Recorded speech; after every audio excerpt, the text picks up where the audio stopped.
Not completely wrong, of course, but, well, what they are is right. I mean, I can see how my father might give that kind of impression, but that's not the real Herbert T. Gillis. No, sir. Here, I'll show you how he really is. You are right, Hogan. No businessman should send a note like this to a customer. Now you are talking. But a customer means somebody who buys groceries. And in my book, to buy groceries means to pay for groceries, and that lets you out. Stop! Stop. All right, so that was a bad example. But Mr. Hogan's the kind of fellow who can make anybody mad. Look, I'll show you how he acts toward our nice customers. Enough for 8 of us, all on diets, but with very little willpower. Get it down by 1 o'clock, okay? Just a minute. I happen to be a high 20 of them look like a 2-bit old... Stop. I'm sure he acted pleasant once. I remember the time. Let's just try once more. Now, you're going to see a kind, sweet, generous Herbert T. Gillis. But what bugs me is that when a person like Dad acts nice, everybody gets suspicious. It's awful. You'll see. Come here, I want to talk to you. Something wrong, dear? If anything was wrong, would I be around buying high-class gifts for my loved ones? Here, you too, Maynard. Why, what in the world? Hey, Dope, that ain't your father. Somebody kidnapped him and stole his face. Maynard. I'll prove it. Ask him a trick question, like his social security number. Gee, Mr. G, bubble bath. You deserve it, kid. Come on, let's open it up here. Oh, a mink coat. Oh, her. For me? Well, I'd look kind of silly going to lodge in it, wouldn't I? Son, I don't want you to think I forgot you. Stop! You see how suspicious people are? Dad does something nice, and right away Maynard's sure something's wrong. Ask him his social security number. Boy, what a contemptible trick. Well, there she is, boy. For me? For us? Yes, sir. She's all yours, son.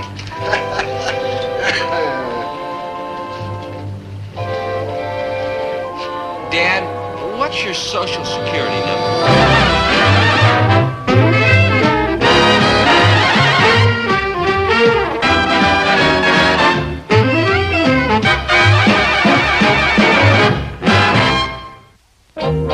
All right, so Dad gave Mom a mink coat and me a convertible. What's so strange about that? I find it perfectly natural. I don't have any questions, except one little one. Why? You want to know why? I'll tell you why. I finally took a look at myself, a good look, and I did not like what I saw. Me neither, no offense. No offense and butt out. Do you know what I have become? Well, I will tell you what I have become. Mean and rotten. Maynard, if you don't... No, Maynard is right. I have become a mean and rotten slave to the almighty dollar. Why, I've put in so much time in the business here, I haven't had any time to spend with my family. I haven't had any time to live a little. That ain't so, Mr. G. If you take care of yourself, you got 4 or 5 more years, if you're lucky. But we know that you love us, dear, but we can't afford these things. Between the car and the mink, you must have spent $4,000 or $5,000. $5,724.68 to be exact, but who's counting and stop worrying? It's all paid for, practically. But where did you get the... Herbert, you sold the store. Practically. There's a big executive from a supermarket chain coming this afternoon to cinch the deal. Winnie, this store represents 25 years of experience and shrewd management. Now, what is that worth? Let's be conservative. Let's be ridiculously conservative. Say, $1,000 a year times 25 years. Why, that's $25,000 plus $10,000 for the population explosion, improvement to the neighborhood, the cost of living index. Why, this store's worth $35,000 at the minimum. Golly, Dad, this is a nice little store, but $35,000, that's an awful lot of money. You'll understand these things later on, boy. Why, just consider our deluxe fixtures. Consider our gourmet-type stock. Consider the personality I've built into this thing. Why, the key to the front door is worth $35,000 alone. There ain't no key to the front door. There's just that old hook. This is such a surprise that I don't know what to say. I mean, if you sell, where will we go? What will we do? I'll tell you, little lady, where we will go and what we will do. We will take a couple of years off and we will spend all of this money. We'll make the grand tour. New York, London, Paris, Rome, the Riviera. But the money won't last forever. Let me finish.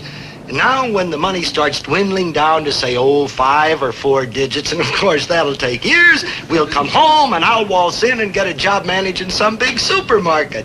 And you'll have a regular check, and you'll come home for supper at 6, and you'll wear a suit. Oh, Dobie, do you remember what he looked like in a suit? No. Oh, all right, I'll buy a suit. I'll buy 3 suits. Now, come on, Dobe, hop in here and rev this thing up. You folks got a lot of shopping to do yet this afternoon.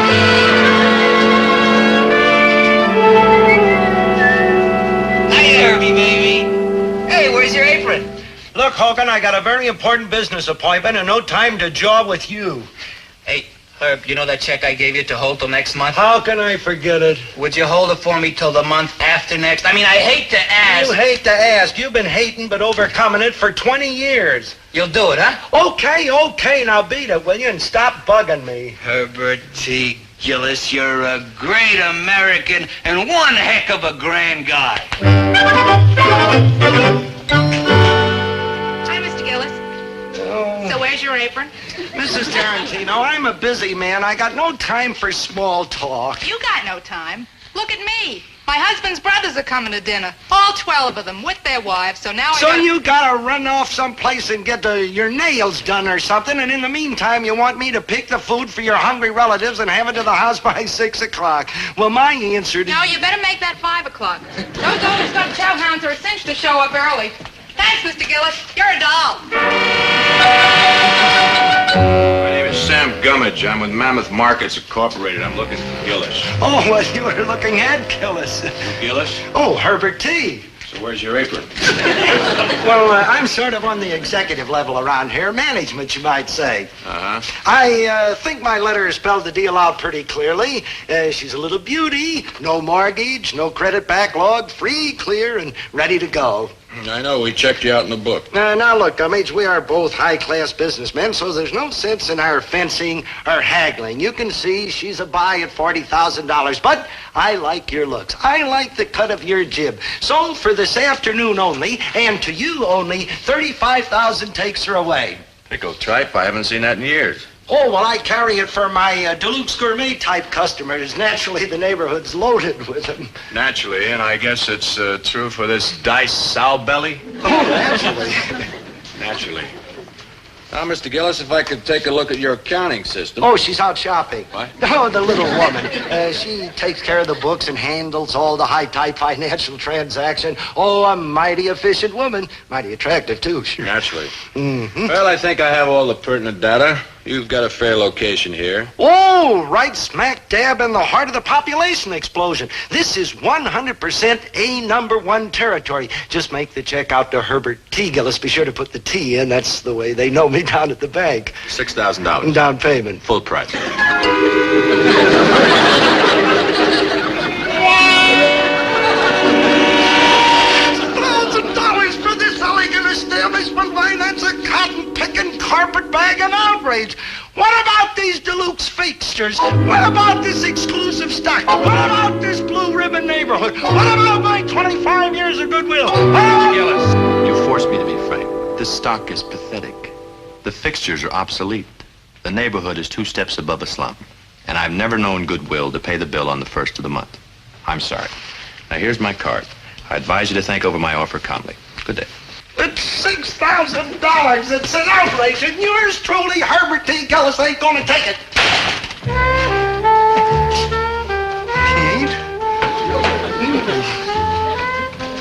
$3,200 for the convertible, $2,300 for the first, plus tax, plus 68 cents for Maynard's bubble bath. Maynard's bubble bath, how does he always gets mixed up in this family? Oh, Dobie, dear, you're too extravagant. We're not actually millionaires, you know. Well, Winnie. we're not worth quite $1 million, Mom, but you don't have to go around telling everybody. Son! Oh, hi, Dad. Oh, hello, dear. Yeah, hi, hello, how have you been? And simmer Uh-huh. down. Look, just because we've got all this money don't mean that we couldn't be a little conservative. Well, of course, dear. Sure, Dad. Now, excuse me. I want to go out to the car and bring in the other packages. Yeah, you know, we don't want to act like these nouveau riches type. Like and gangway, go throwing like our beep, money beep. all over the place. I was thinking, Winnie, that, we shouldn't embarrass the neighbors by spending it all at once. Maybe we ought to kind of like taper off, change our way of life, gradual like this. Let's not spend it all in one place just for appearance's sake, and then I could go out and get a job managing some supermarket. A job? Why, Herbert? Oh, just to pass the time. A job will help me taper off, Job? Did you say job, Dan? Why? Well, to keep busy. Why else would I want a job? A job, Mr. G, how come? To stay out of the poorhouse. Oh, no, what I mean is, you can't just turn an old fire horse like me out to pasture just like that, I gotta get back to civilian life by easy stages. Well, yes, dear. I suppose you would feel better that way. But, dear, where are you going to get this job? Well, it's not a job exactly. It's more like a position. Well, where are you going to get this position? Well, do you remember Fred C. Dobbs, my good buddy down at the Bison Lodge? Of course. And do you remember his son, Fred C. Dobbs, Jr.? Yes, a darling little boy. Always used to run around hugging that big teddy bear. Winnie, I got news for you. Today, Fred C. Dobbs, Jr. just happens to be the general personnel director of the biggest supermarket chain in the state. And I know he's going to be very happy to give yours truly, Herbert T. Gillis, that he used to call Uncle Herbie, an executive type position that I am capable of filling.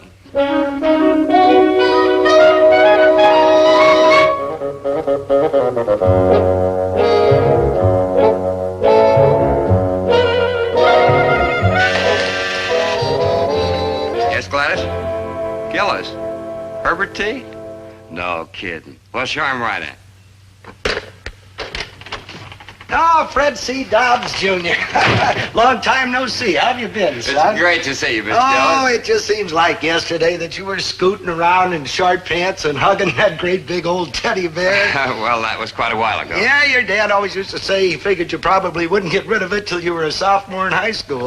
He's a great kidder, But Dad. you've done okay, boy. It's a pretty nice office you got for yourself here, huh? Mr. Gillis. Herbie, remember Uncle Herbie? Yeah, Uncle Herbie. It's wonderful of you to drop by like this, but I'm pretty rushed today. Oh, I know how it is with us busy executives, so I'll come right to the point, Junior. I mean, Fred. I've been thinking it over, and I finally decided to give you a break. A break? Yes, sir. I've been kicking it around in my head quite a while now, and I'm going to take over one of those manager jobs with Swift Thrift Markets Incorporated. You what? Yeah, I've been thinking about it quite a while now, and I've decided I'm ready. I can take over the first thing tomorrow. Mr. Gillis. Herbie, Uncle Herbie. Remember? Uncle Herbie. Well, you've got a story of your own. Why do you want to go to work for us? I've proved myself for 25 years. I've got experience, reputation, all the money I need. Oh. What I want now is less headaches. A job where savvy pays off, where I can take life a little easier, spend a little more time with my family. Mr. Gillis, Uncle Herbie, I think you ought to think this over very carefully before you decide to make believe me, I have. You just tell me when and where, and I'll be there bright and early in the morning. Uncle Herbie, I'm afraid I can't. Oh, gotta decide which store needs my talents the most. Actually, we just don't have a spot for you. Oh, you gotta be kidding. Why, I know everything there is to know about food. I've been buying and selling it my whole life. I know. I know you're one of the pioneers of the grocery industry in this part of town, but, you see, our operation's a little different. Different? It's the food game, ain't it? Well, yes, but we're an organization of marketing scientists. Display designers, motivation researchers. Motivation research. So you spend $1 million making a survey just to prove that everybody in the dad blame country gets hungry 3 times a day. Well, I'm afraid you're oversimplifying. Then I've been oversimplifying for 25 years. Look, I know food. I know it from top to bottom. And you need experts? Okay, I'm not one to argue with progress, but you still need guys to show them types how to move the merchandise. You need store managers, and that's where I come in, see? Because believe me, Oh, look at me, telling the boss. It's hard to remember how fast you kids grow up. But You still need store managers. Our managers must be experts in all areas. Look, You just don't fit into our operation. Look, I don't mean to rush in here and take over. How about assistant manager? Assistant to the assistant? Oh, well, who's proud? I'm just killing time anyway. I'll be a checker. No, sir. Clerk? No. Stock boy? No, I'm very sorry. Look. Now, how old are you, Uncle Herbie? 55? 47. Well, I can't start a man at your age. I'd love to, but I simply can't. Company policy. Look, neighborhood stores are a vital part of the food industry. Go back to it. It's something you know, something you're an expert at. A place where you belong. Don't hurt yourself by trying to start a new career at your age. Well, thanks for your time, Junior. Uncle Herbie, look, believe me, there's nothing I'd rather do than help you out when you need it, but Who needs it? I was just trying to give you a break. Just trying to give you a jump on the competition. Just remember, you had your chance and you blew it.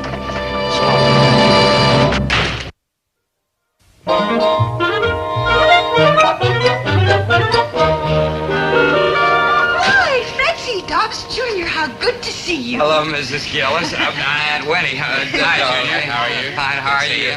Is Mr. Gillis around? Uncle Herbie. No, dear. He just telephoned he'll be home in about an hour or so. My, how time flies. Why, it seems like only last week that you were running around in short pants hugging that great big teddy bear. Yes, well, that's been quite a while ago. Oh, my, how you used to love that bear. Why, your daddy used to say that you wouldn't let go of it until you were a senior in high school. Sophomore. Aunt Winnie, I'm worried. Oh, dear, don't let it worry you. Why, it's perfectly natural for children to love their toys. Oh, no. I mean that Uncle Herbie came to my office today and begged me for a job, any job. Oh, that. Well, Herbie just wants a job to keep busy. Well, I don't get it. Didn't he tell you? Why, he sold the store. He had a good offer. $35,000. Not bad, huh? From now on, he's going to take life easy. Just have fun. Oh, well, now, hold on a minute. You say $35,000? Well, of course, it's worth a lot more, but you know Herbert, he hates to haggle. Well, who's buying it? It was Gummidge who made the offer. Gummidge, from Mammoth Stores? Oh, well, something's very, very wrong around here. Don't misunderstand me. It's a very nice little place. It's worth $5,000 or $6,000 anyway, but $35,000. Really, Junior? If my husband says... Oh, hello. Mr. Gummidge, please. Oh, hello, Horace. This is Fred C. Dobbs, Jr. I'm calling as an old friend of Herbert T. Gillis. I understand you made an offer to buy his store. Uh-huh. Oh, I see. 6,000. Well, okay, Horace. What? Oh, no, Mr. Gillis is a nice enough fellow. Oh, well, I'm sure he was just on edge when you talked to him. Oh, okay, but I'll see you around, Horace.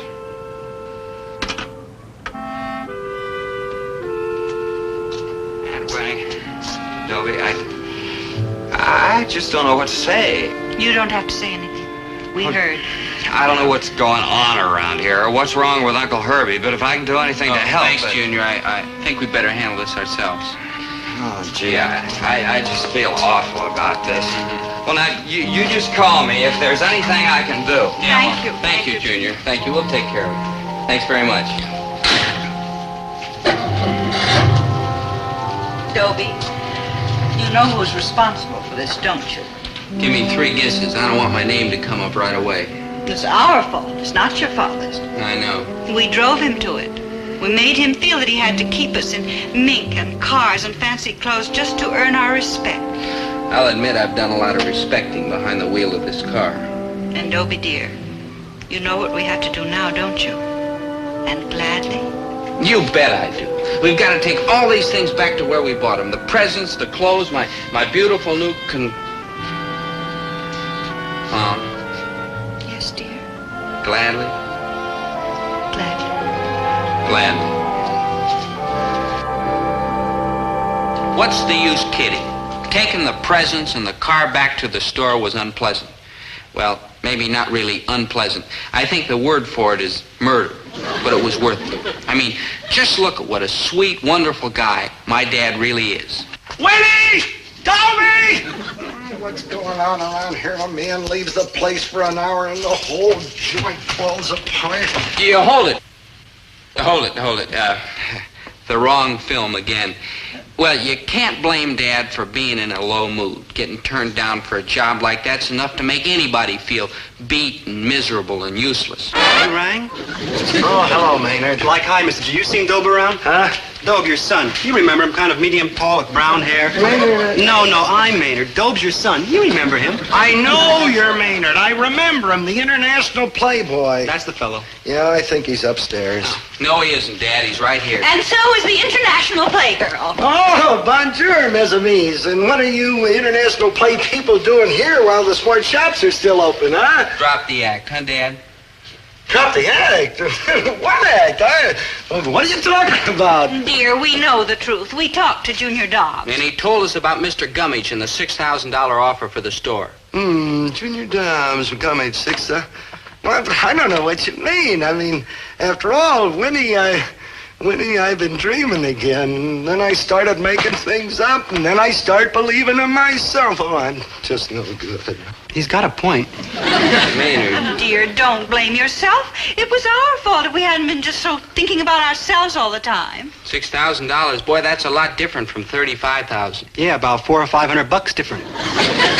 So the convertible's back on the showroom floor. And the mink is back at the store, and so are all the other clothes. Sorry I can't return the bubble bath, but it's all used up.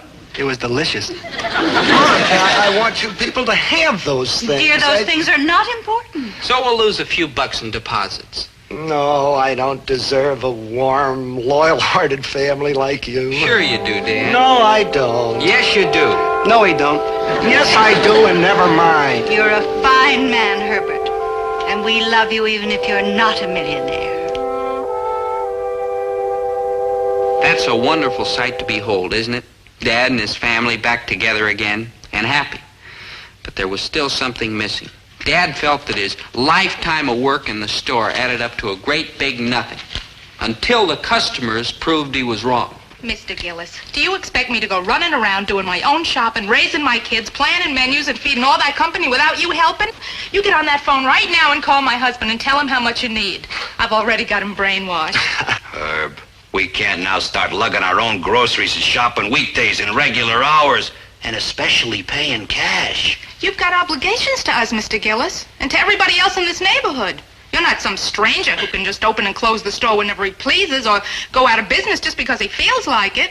Herbert T. Gillis, you are our friend, and don't you forget it. What did I tell you, Dad? Dobe, when this is all over, you better aim me toward home. I'm getting too misty to travel. Now, just a minute, just a darn minute. I am a full-grown man and an independent retail merchant. And I will sell out if I want to. And I will open the store or close the store, whatever I feel like. And I feel like keeping it open.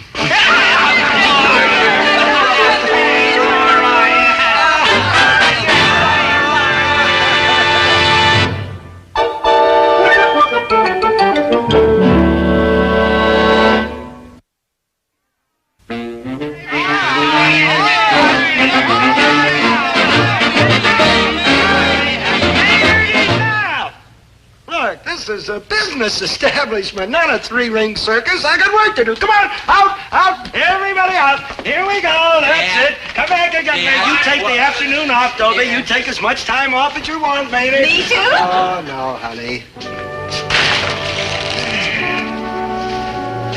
You know something, Winnie? What, Herbie? I am one lucky grocer.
Forasmuch as these two persons have come hither to be made one in this holy estate, if there be anyone present who knows any just cause why they may not be lawfully joined in marriage, let him speak now, or forever hold his peace.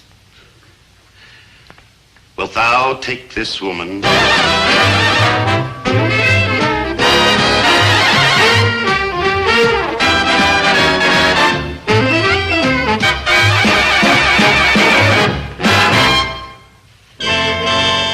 Your eyes weren't playing tricks on you. The fella you just saw being led to the ceremony was me, all right. Dobie Gillis, boy groom. Now, I know what you're thinking. So the ceremony got started okay, but naturally something happened to keep it from finishing. Well, that's where you're wrong. Everything went off like clockwork, except one little detail. I can't find the ring. Fortunately, I happen to carry a spare wedding ring with me at all times. A single girl can never tell when lightning will strike. And now the groom will repeat after me. With this ring, I thee wed. With this ring, I thee wed. And now, by virtue of the power vested in me, I pronounce you man and wife.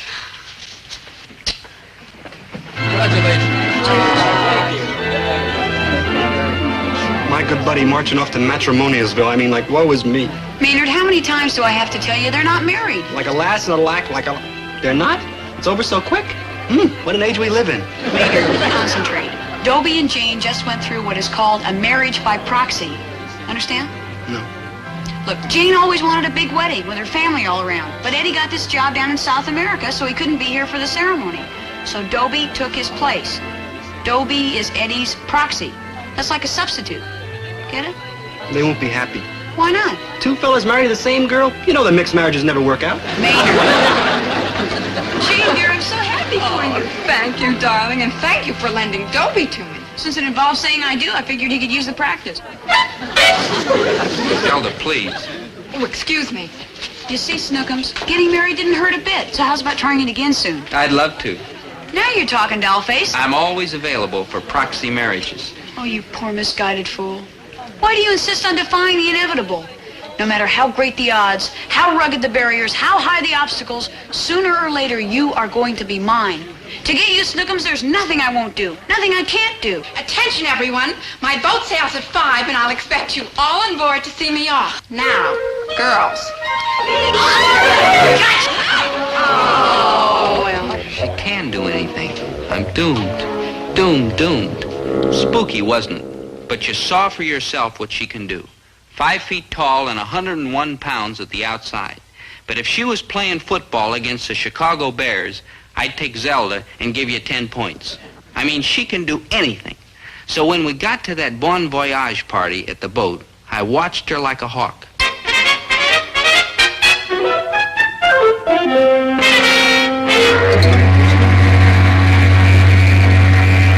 All visitors ashore, please. The ship sails in 15 minutes. All visitors ashore.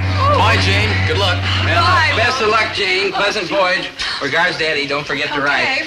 Come on, Maynard. Wait a minute. I haven't said goodbye to Jane yet. We'll wait for you on deck. Bye. Bye. You can't get away. My brain is too powerful. Maynard, I'm worried. I mean worried. Zelda's made up her mind to marry me. When she gets an idea in her head, there's no stopping her. Poor Dobe. She'll keep after me and pester me and outmaneuver me and brainwash me until I finally run out of strength and say yes. Poor Dobe. Someday I might want to get married. Maybe even to Zelda. Not yet. I'm not ready for marriage. Poor Dobe.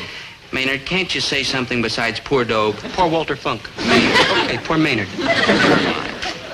Now, why do I even bother to fight it? I'm doomed. As long as Zelda's around, I haven't got a... Hey, that's it. What if Zelda wasn't around? Yeah, good thinking. Did I ever tell you about my idea to toss it to the sharks? I mean, she'd be around, but I wouldn't. We tossed you to the sharks? Listen, what would happen if I went away for a few months? Zelda'd get tired waiting for me, and she'd set her traps for some other poor schnook. And by the time I got back, she'd have hooked him, and she'd be safely married, and I'd be free. Smart, huh? The sharks would be juicier. The only question is, where in this world can I go to get away from her? Where? Don't look at me. I flunked geography 4 times out of 3. You didn't do too good in arithmetic either. The ship sails in 10 minutes. All visitors ashore, please. All visitors ashore. Of course. Right here. I'll stow away. When the ship sails, Zelda gets off and heads for home, and I stay on and head for South America. You think we'll like it down there in Hot Tamalesville? Oh, no, Maynard, no. I mean, I appreciate your loyalty, but you've got no reason to stow away. Oh, no? Who's going to take care of you when you get seasick? Hey, Maynard, Who's going to bring you pills when you get seasick? Look. Who's going to hold your head when you get seasick? All right, Maynard, if that's what you want to do. It sure is, good buddy. And you got to promise me one thing. What? Please don't get seasick. You know, I've got to admit I'm proud of myself. After all these years of struggling, I'll finally be able to look myself in the eye and say, goodbye, Zelda. Goodbye, Dobie. Goodbye, Dobie. Zelda, what kind of defeatist talk is that? Oh, I'm tired of beating my head against the wall. Sure, I put on a big act like I got him all ready to propose, but I haven't. Dear. And I never will. Dobie's gonna stay a bachelor all his life, or else some other girl's gonna come along and grab him. He'll never be Mr. Zelda Gilroy. Oh, listen, honey. Oh, Jean, seeing you actually get married made me realize I've been chasing after nothing but a wild, wonderful, impossible dream. In the dream, I even know how he'd propose. He'd get down on one knee, naturally, and he'd say, Zelda, my dear, I shall love you with every fiber of my being for as long as I live. Will you be my wife? Zelda! Then his kooky friend Maynard would charge in and say, Like marry her? Good buddy, you got to be Josh. my Dobie would remain loyal, steadfast, and true, and he'd say, Yes, Maynard, I shall marry Zelda because she is truth and beauty and poetry. Zelda, how did you imitate their voices so perfectly? oh, I saw this coupon in the back of a magazine. Throw your voice for fun and profit. So I sent away for the course. I can copy any voice I hear. Zelda, you can do anything. Yeah, except get Dobie. Oh, Jane, if he'd only give himself a chance, I know my sweet, dim-witted lame brain could learn to love me, but how's he gonna find out? It's hopeless. I know how you feel. For a while there, it looked hopeless for Eddie and me, too. Yeah, I remember. Then he got that job far away in South America, and he began to realize how lonely he was. And 3 weeks later, you got a cablegram saying, Darling, I love you, I miss you, please marry me, cable answer immediately, collective necessary. Jane, my problem is solved. I simply put a provocative amount of distance between me and Dobie and give him time to realize how deliciously vital I am to him, and voila, here comes the bride. But how can you do that? Eddie went to South America. Dobie's still in school. He isn't going anyplace. True, but I am to South America with you in this cabin. But poor Dobie. He'll be miserable. Now he'll suffer. Isn't it wonderful? But what arguing, girl? Let's go find the captain and introduce him to his charming new passenger. And after the captain catches us, he puts chains on us and drags us down to the cellar and makes us row the boat with them big long oars. Maynard, they haven't done that since Ben-Hur. He'll make us gallery slaves. Maynard, please. We just hide in this lifeboat until we're too far out at sea for him to turn around and bring us back. And then we come out and present ourselves to the captain and volunteer to do absolutely anything to pay for our passage. Any kind of hard, grueling work. Work! It's the only way we can make up for what we've done. Besides, it's better than getting married, isn't it? What ain't, good buddy? What ain't? Yeah, I've got to hurry up and write a note to my folks and tell them what we're doing. It's vacation anyhow, so they won't mind. I'm going to tell them to call your folks, too, and explain everything. Your father won't object, will he? Oh, no. He likes for me to travel. I have a standing offer. He'll pay my transportation to any place in the world I want to go. Oh, good. One way. Last call. The ship sails in 5 minutes. All ashore. Last call. All visitors ashore at once. Well, Latin gentlemen are world famous for their concern with matters of the heart. Is it not so? Caramba, yes. We'll live for the matters of the heart. Then Captain Lopez will certainly understand why I beg him to allow me to sail on this ship. I've been forsaken by my fiancé. My heart is sick with sorrow. I must sail away, far away, to forget. Why did you not say so at once? Of course you may sail with our little one. When it comes to love, regulations, bah. Bless you, sir. A sea voyage will mend you rapidly. And who knows, perhaps you will find a new love. On this boat? It is true we are mainly a cargo ship, but there are 2 other passengers, both bachelors. I don't think I'm quite ready for other men yet, Captain. Ah, the Englishman, very rich. I'm beholden to you, but no thanks. And the Italian, very handsome. Sounds fascinating, but I pass. We shall see, my child. With a heart no one can tell when love will enter and sweep all before it. And when it does, remember, Lopez is available. Available? Available? Available. The broken-hearted little one can be married at sea. Lopez will perform the ceremony. He is available. I should only find a groom so available. Ah, to marry a loving couple is my fondest dream. To 20 years I've waited, and I'm always on cargo ships. I fought hurricanes and dodged submarines and salvaged shipwrecks. But never a wedding? Not even a rehearsal. I'll see what I can do. Not even an engagement. I'll look around. Not even a rehearsal for an engagement. I'll give it my all. Ah, will you, señorita? Gracias. And now Lopez insists that you sail with us. He will arrange everything. Thank you, Captain Lopez. Dearly beloved, we're gathered here today to join this man and this woman. Good, eh? I've been rehearsing for a very long distance. This woman...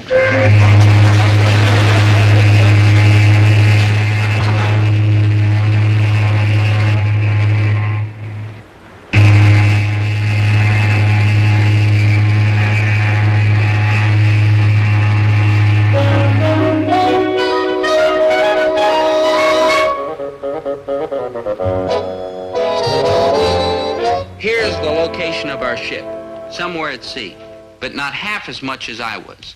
I mean, I, poor trusting fool, thought I was safe and secure and Zelda-less.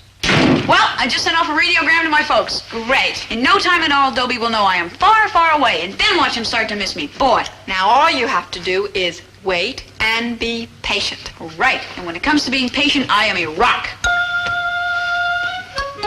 Jane? Yes, dear.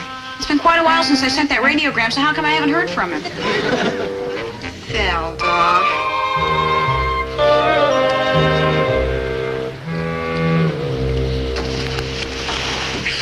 I'm hungry, Dobe. Maynard, calm down. You'll just have to live on the emergency rations we found in the lifeboat. I'll never make it. All I've had to eat is 10 boxes of crackers, a package of dried beef, 20 or 30 chocolate bars, and a gallon of powdered milk. Maynard, scientifically, that's enough to get you through 2 full weeks. 2 full weeks? I ate that in the last 10 minutes. Ah, señorita. Another lovely day, is it not? Yeah, I guess so. Any messages for me, Captain Lopez? Ah, yes. The young English passenger will love to meet you. And the young Italian. No, I meant like messages from home. Like a radiogram. Alas, no. Golly, it's been 3 days now. Do you think maybe the delivery boy's rowboat broke down or something? Señorita, I'm the last man in the world to throw a wet blanket on romance. It seems clear that you and your boyfriend is terminado. Poof. Take my advice and forget him. I can't. Of course you can. I suggest a shipboard romance. Very stimulating. I imagine. And if it should blossom into the real thing... I know. Lopez is available. I figured. Dearly beloved, we are gathered here today to join this man and this woman in the bonds of holy matrimony. So,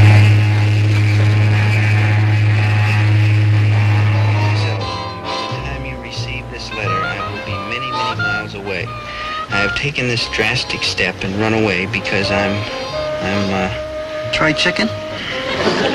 Because I'm Try yellow-bellied? Here, this is serious. I have to write Zelda a letter that'll convince her that she'd better forget about me and latch onto some other... Sucker. Maynard, please. I'll try again. Dear Zelda. Yes, Dobie? So far, I don't like it. Dear Zelda, please believe me when I tell you that I wish you all possible happiness, namely a husband. And please be quick about it. Please try to understand, Zelda, old friend, that taking this trip is the wisest thing for both of us. So, goodbye forever. Your pal, Dobie. Here's where we are. Latitude 20 degrees north, longitude 66 degrees west.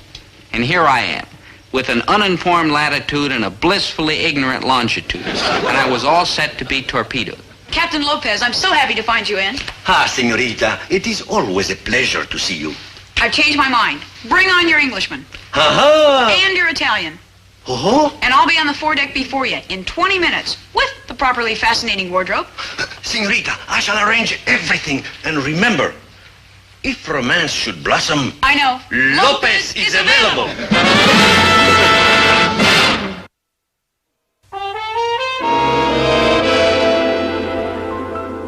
And he's been living in that lifeboat all this time? That's amazing. With Maynard. That's unbelievable. Hurry up, please, Jane. That English fellow's meeting me up on deck. Just a minute. This dress of mine fits a little tight on you. The tighter, the better. I want to make sure Dobie hears some sweet talk that'll really wake him up. So then the elephant said, in my trunk, doesn't everyone? Very funny. Very. Oh, I have many, many more juicy tidbits like that for you, Derek, my dear. Have you heard the one about the red-hot coal? Can't say that I have. You wouldn't grasp it.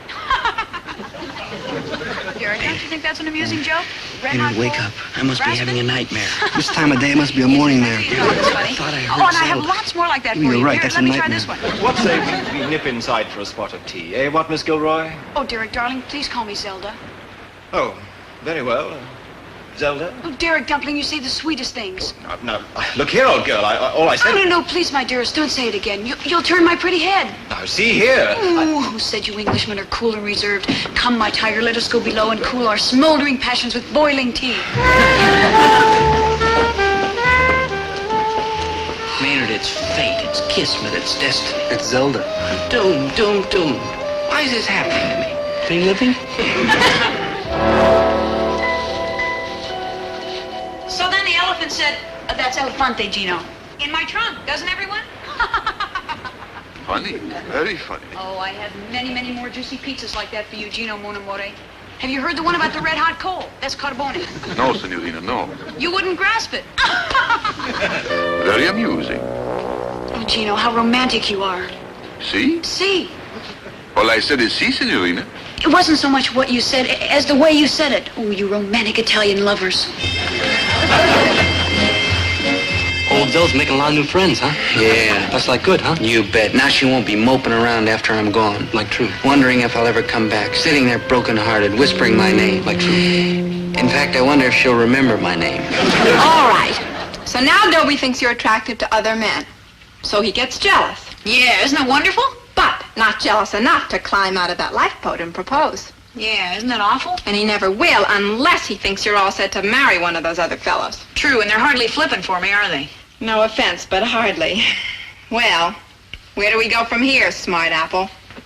In for the kill. What do you mean? I mean... My dear, would you do me the honor to become my little comfort for life?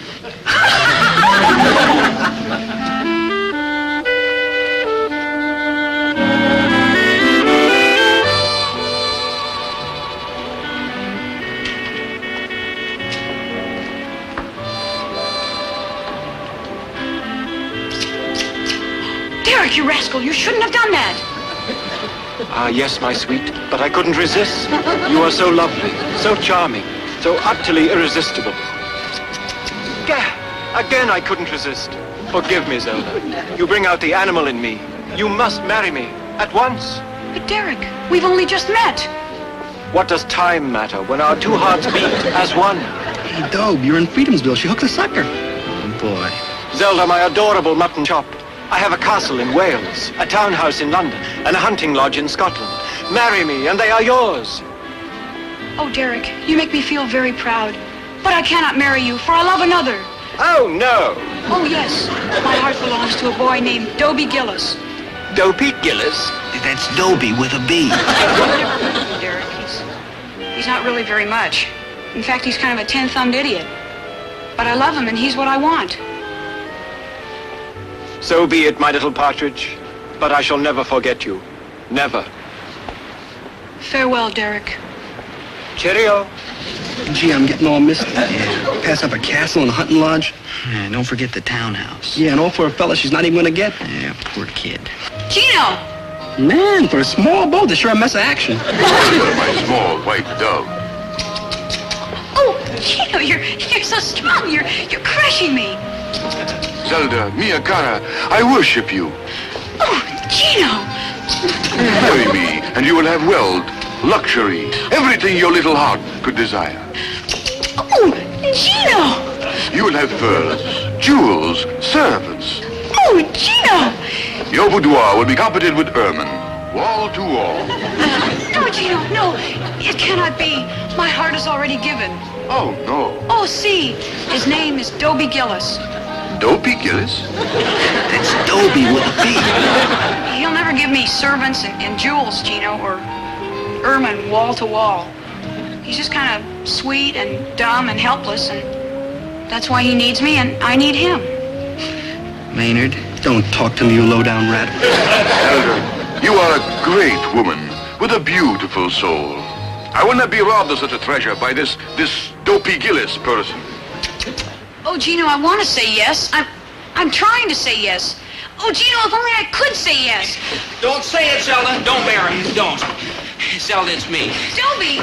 Maynard, what are you doing here? That's not important now. Oh, Zelda, I've been such a fool. Where's Gino? You were saying, Snookums? I heard those two fellas proposing to you, Zelda, and you're right. I'm nobody very much, but, well, if you still want me, I'm yours. Where's Gino? Dobie. I mean it, Zelda. Marry me, please. Where's Gino? Okay, wait. Tonight, tomorrow, anytime. The second we can find someone to marry us. Lopez is available. Where's Gino? Ah, the young lovers. At last, the moment I've been waiting for. My debut. Hey, where's Gino? Mark this spot well. No, it's not where the Titanic hit an iceberg. But what did happen here was an awful big tragedy, too. Dearly beloved, we are gathering here today to join this man and this woman in the bonds of holy matrimony. What is Dobie, are you sure you want to go through with this? Of course. You can still back out. No, I want to marry you. Honest? Honest. Gee, when I think of all those things you gave up for me, castles and crumpets and wall-to-wall ermine carpets. Dobie, will thou take this woman to be your lawfully wedded wife, to heaven to hold, and sickness and health, for better or for worse, till death do you part? I will. Zelda, will thou take this man to be your lawfully wedded husband, to heaven to hold, and sickness and health, for better or for worse, till death do you part?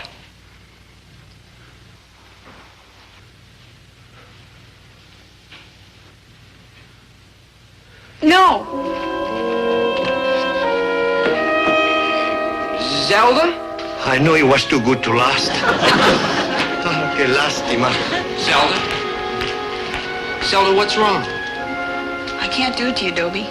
I can't marry you this way. But I want you to marry me. I asked you. I tricked you into it. No, Zelda, I heard those two rich fellas proposing to you. No, you didn't, Dobie. You heard me by the lifeboat imitating their voices. Zelda, mia cara, will you be my little pizza for life?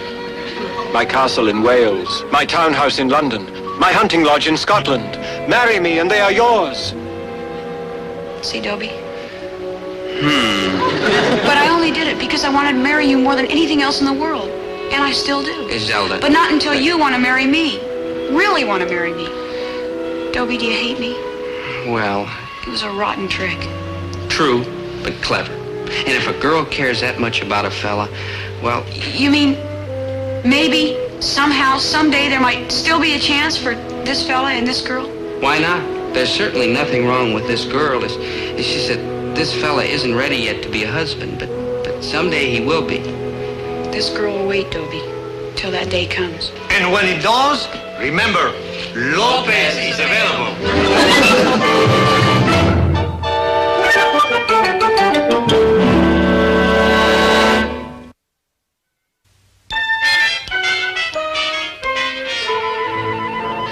Maynard, stop griping. A little deck scrubbing's a small price to pay for a free round trip to South America. You didn't tell me I'd have to work. Work, Maynard. This way we'll arrive back home seaworthy, suntanned, and single. Yeah, Dobe. You're the undisputed champion when it comes to dodging that holy deadlock. Yeah, that's wedlock. But you know something, Maynard? I'm not sure I want to keep dodging it. Like, no. Like, yes. This is just between us, but I'm about ready to surrender without anybody playing a trick on me. I mean, a girl like Zelda comes along once in a lifetime. Yeah, but what's best of all, good buddy, she loves you. And she always will. And she's loyal and honest and true. And how are you going to beat a combination like that? Maynard, how come you're all of a sudden such a strong Zelda? All right, Zelda. What'd you do with me?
Please forgive me, Stephanie, my sweet. I just couldn't help it. Something happened that was one of those impossible, ridiculous, unbelievable freaks of nature.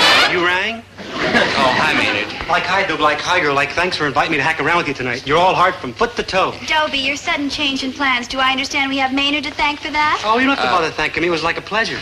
Yeah, I just didn't have the heart to leave him by himself. He gets lonesome. Dobie, 3 on a date is ridiculous. Like right, so if you want to go home, it's okay with us. Yeah, Maynard, please. Wait a minute, I just had a good idea. Why didn't I think of it before? We'll find a girl to be Maynard's date and... Oh, I just realized why I didn't think of it before. Good thinking. I wouldn't be caught alive with a chick. They scare me something fierce, not to mention vice versa.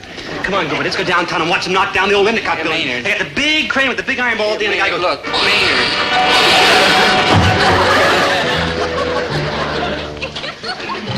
Stephanie, I'm sorry. This whole thing was just one of those impossible, ridiculous, unbelievable freaks of nature. You rang? Hey, you guys know where's the old Endicott building? I hear they're knocking it down with one of them big iron balls on a chain, and I ain't gonna miss that. It goes...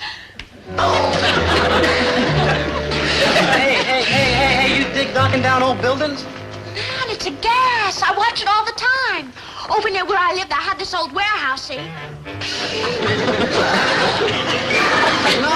No, it don't go like... It goes like this.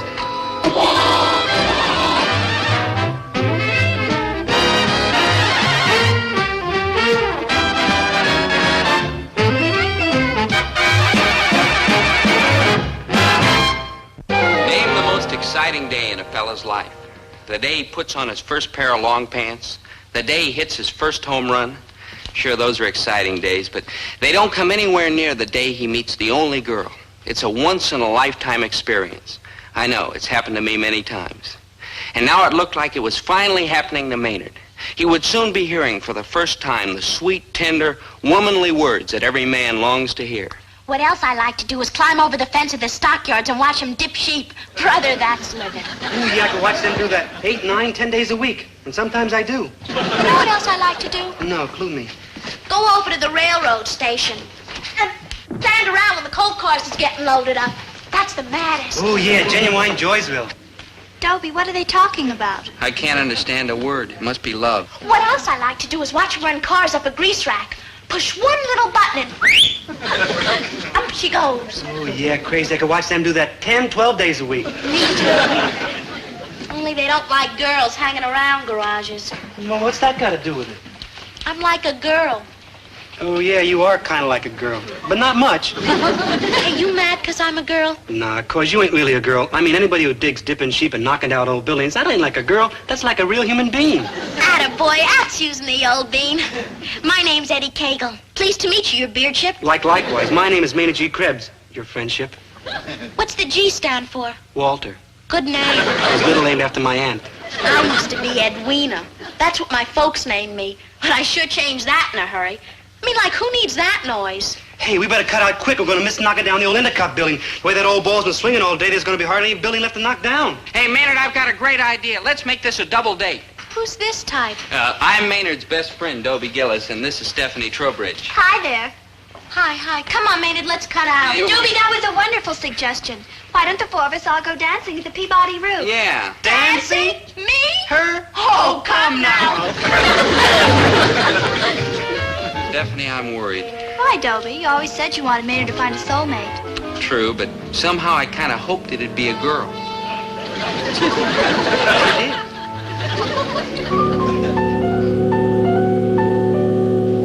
Okay, son, what's the problem? Well, Dad, Maynard's known this girl for nearly a week now, and all they ever do is stand around watching sheep dips and sewer excavations and like that. What's wrong with that? You should do more of it. It's nice, healthful outdoor entertainment. It don't cost nothing. It keeps you off the streets. And are you saying what I think you're saying? I'm afraid so, Dad. No holding hands in the movies, no moonlight strolls in the park, no romantic soirees? Not a soir. It pains me to say this, but I honestly believe Maynard thinks of this girl as sort of a short, ponytail boy. No, my son, and to think I ball you out just because you're a couple of years overdrawn on your allowance, forgive me, boy. Sure, Dad, sure. Then you will talk to Maynard, please? Well, It's a sin. Somebody's got to talk to him, but why me? Why not his own father? No, that doesn't work. Every time he has to talk to Maynard face to face, he starts to cry. Have you ever seen a grown man cry? It's spooky. Where were we? You were going to talk to Maynard. Oh, yes. Well, if you want me to talk to him, I will. After all, the boy is basically okay. There's nothing wrong with him that can't be fixed. By a blast of dynamite? Hey, Dope, guess what? Me and Eddie gonna help load them coal cars. Eddie? Dad, it's short for Edwina.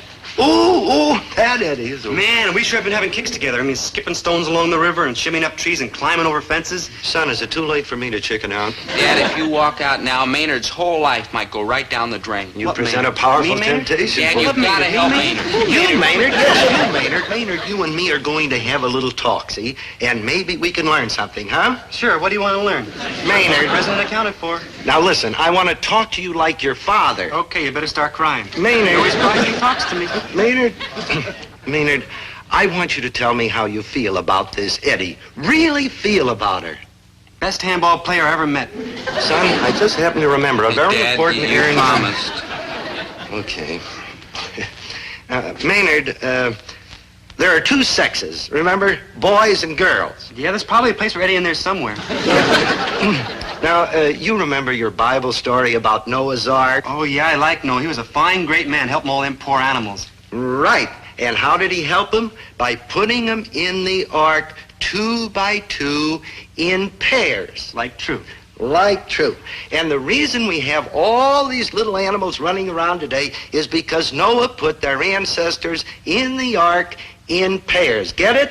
In pairs. Except the worms. They got on in apples. So wouldn't it be easier just to turn them loose in some pool room? Maynard, concentrate. Boy, you're up. I just struck out. Look, Dad's trying to help you. We all are. I know, good buddy, and I appreciate it. Mr. G, you're like a real human being. I don't care what anybody says. Oh, thanks, Maynard. Thanks a lump. You want me to meet a chick and settle down? Well, I ain't ready yet. It's tough to get married without you find a chick who'll marry you. And I dig chicks absolutely zero or even less. But why, Maynard? Girls aren't so bad. Oh, yes, they are, good buddy. Girls are bad because they won't let you be you. You're all the time worrying. Does she like me? Is my hair combed? I mean, am I saying the wrong thing? Is my sneakers polished? Sure, Maynard. That's how it's supposed to be with a boy and a girl. It's exciting. It's a challenge. It's a drag. You see, Dobe, with me and Eddie, everything's different. I mean, Eddie's a girl, I think, but with her, I don't have to be scared. She's going to get mad at me if I say or do something wrong she doesn't like, because she never does. I mean, when I'm with Eddie, I can just be me, Maynard G. Krebs. I know that ain't the greatest thing in the world to be, and I suppose a lot of people hate being it. But that's what I'm stuck with the rest of my life, so I figure I might as well be happy with what I got. Son, I'm scared. Dad, you don't understand him. Oh, I understand him. Good. And that's why I'm scared. He might be right.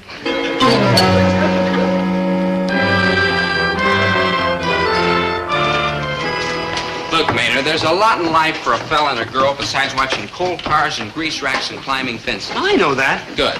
You left out knocking down the old Endicott building, dipping sheep, and fishing that's with a rope not in a what pit? I meant at all. I mean ordinary things fellas and girls your age usually do. Like what? Like, here's 2 tickets to the sophomore spring dance Friday night, all paid for. I want you to be there. Ah, Dobe. Look, Maynard, I'm doing this for your own good. I'm your friend, your best friend. I don't want to see you going through life with everybody making fun of you because you're an oddball, an eccentric. Sure, it's great to be independent and do as you please, but you're going to be terribly hurt and unhappy if you don't make up your mind that once in a while, even if only in little things, you have to conform. I was conformed when I was 14 years old. Ain't that enough? Maynard, that's confirmed. And if you don't take these tickets and make a real effort to get to that dance, then I will assume that you place no value on my advice as a friend. Oh, no, Dobe, you are my friend, my truest, bluest friend. I would stick my arm into the fire pit here for you. I'd jump off the tallest building for you, over swim across Milford Pond for you. I know all that, Maynard. Just take the tickets. Okay, Dobe. But at a dance, ain't you supposed to bring a girl? Right. Then I can't go, because I don't know any girls. But what about Eddie? No, I don't think she knows any girls either. Maynard, Eddie is a girl. You could take her to the dance.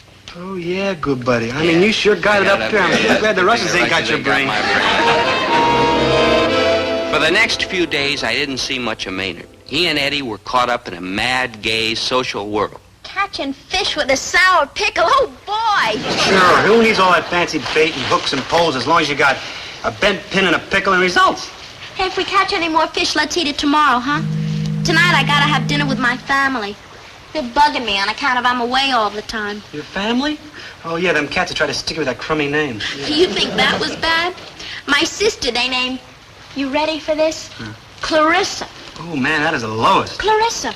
She likes it. Like, no. Well, she's the type. A girl, huh? The girliest. What I mean, she works at it. Lipstick, perfume, the works. Sick, huh?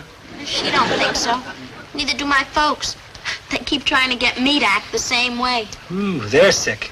My father's all the time telling me, Edwina, you're not as pretty as your sister, but if you got all gussied up, you'd maybe look like okay. You ain't gonna do it, are you?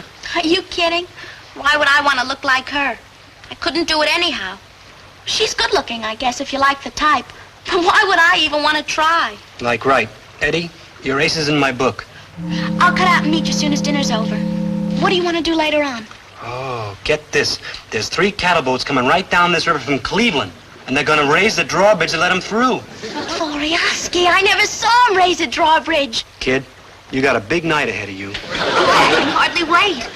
What are we gonna do until 11? Well, I figured we'd go downtown and watch them put up the tent poles for the circus. Hey, yeah, circus. Yeah, but the tracks got washed out and won't be here till tomorrow. The car wash ain't open at night. Yeah. What are we gonna do? I don't know. Things are kind of slow in town. Hey, maybe we can go to the sophomore spring dance. Dobe gave me these tickets. Boy, wouldn't that be the wildest? Jokers in ties and dresses flapping around like a gang of penguins. Brother, I'd laugh myself into a stomachache just looking at them. Yeah, me too. Hey, let's do it. Let's cycle over there and get us a bunch of free yaks. Like, wow, it'll be just like looking at the animals in the zoo. Ooh, yeah.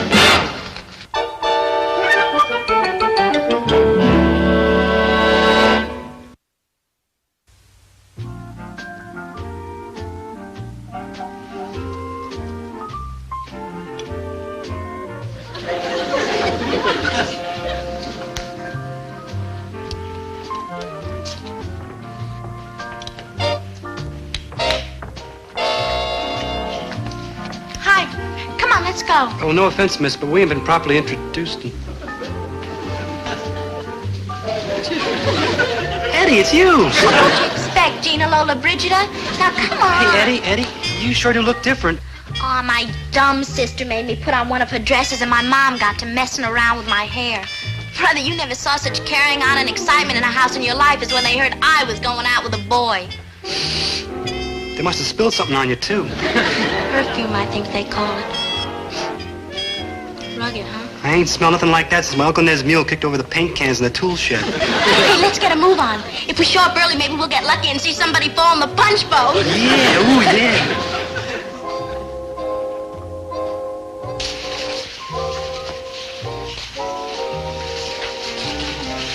Ah, Stephanie, my twinkle-toed butterfly, you dance like a dream. So do you, Dobie. Truly? Truly. Oh, you don't mean that, do you? No. My little minx. A sense of humor. So this is a dance. I always wondered what they were like. Big chunk of nothing, huh? Like Dragsville, yeah. Hey, Maynard, dig the hairdo on that chick. Looks like somebody scrambled an egg on her head and forgot to take out the feathers. Yeah, I ain't never seen so many dressed-up cats in one place except in Callahan's funeral parlor. Hi, Maynard, Eddie. I'm sure glad you decided to show up. Eddie, you look beautiful. Oh, Yeah. can the chatter. Where's the food? Yes, we are interested in partaking in a bit of ye olde refreshment. How about that for highfalutin talk, huh? Maynard, you are a doozer. You two wait here. We'll go bring you some food. On the double, huh? I don't know how long I can put up with these oblongs. Just look at them. My dear, you are lovely in your beautiful new Paris gown. A pity you don't have a face to match. And you are so handsome, my sweet, in your Washington wear tuxedo. Man, this is nowhere. The lowest. Good evening. My name is Walter Funk. May I have the honor of this dance? Okay, Walter. You, Maynard? Her? Her who? I think he means her you. Correct. Yes? May I have the honor of this dance? Hey, Maynard, yell quick for the men in the white coats. This creep has slipped his trolley. Get lost, Casper. Gladly.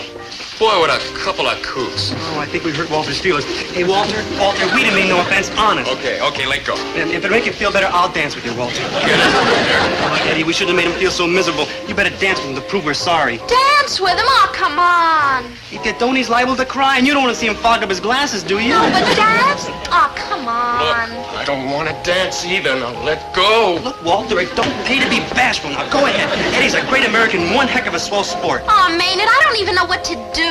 The floor's crowded. Just lean. Play if I have to. Not exactly my idea of heaven, but hey, sirrah, sirrah.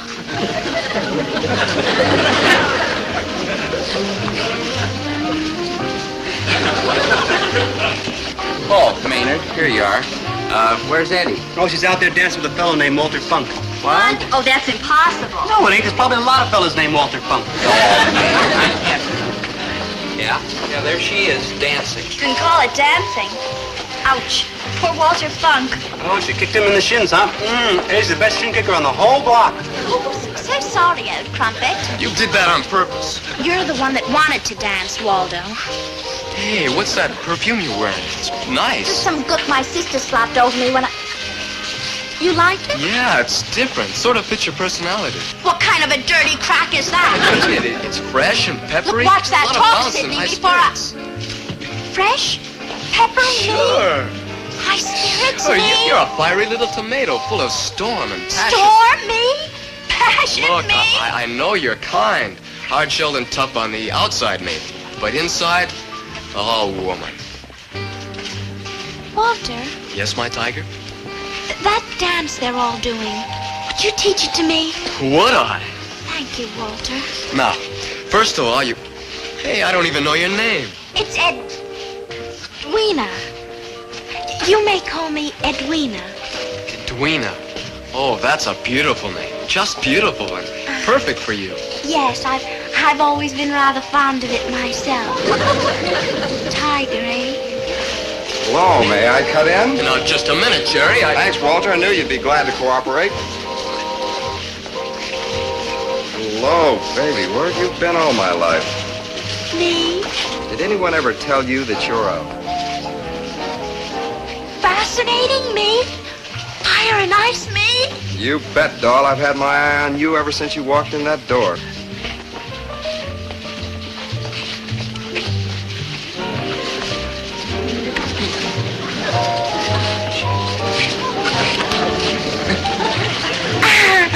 Oh, Jerry, you say the cutest things. Mind if I cut in? Now, wait a minute, Thanks, Walter. pal, I knew you'd be glad to cooperate. Three's a crowd, you know. Primitive bundle of ferocious, hot-blooded animals. And me? then some. Edwina, my angel, you are woman. Oh, Walter, you say the cutest things. Mind if I cut in? Now, hold it, friend, hold it. I saw her first. What's that got to do with it? The Indians saw Plymouth Rock first. You're looking for trouble. Oh, now, boys, please don't fight over poor little me. Why don't we all take turns, Well, It's the only way. Now, I insist. Or else I'll find some other boys to dance with. okay, we'll take turns. Great, that's the way. I knew you'd see it my way. Eeny, meeny, miny, mo. Jerry, you're first.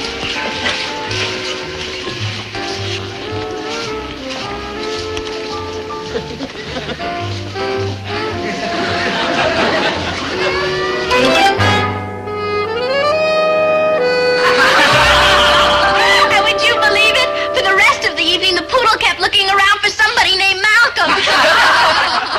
Excuse me a minute. Eddie, it's like late. Oh, Maynard, I'm sorry. I didn't mean to keep you waiting. Yeah, we gotta cut out quick. We're gonna miss seeing that drawbridge going up. Drawbridge? Yeah, you know them cattle boats coming in from Cleveland. Yes. Like quick. Maynard, I don't want to watch them raise the drawbridge. Not watch them raise the drawbridge?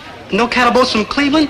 Eddie, you ain't well. I mean, you need help. Look, Maynard, the kids are all going over to the Peabody roof. They've got a great mambo band, and I said that we go with them. Us at the Peabody roof? Oh, no, capital N-O-E. Now, negative. don't worry about the money. It's Clara Ronk's birthday, and her father's treating everybody. You'll have a wonderful time. Now, wait here. I'll tell the kids you're coming with us.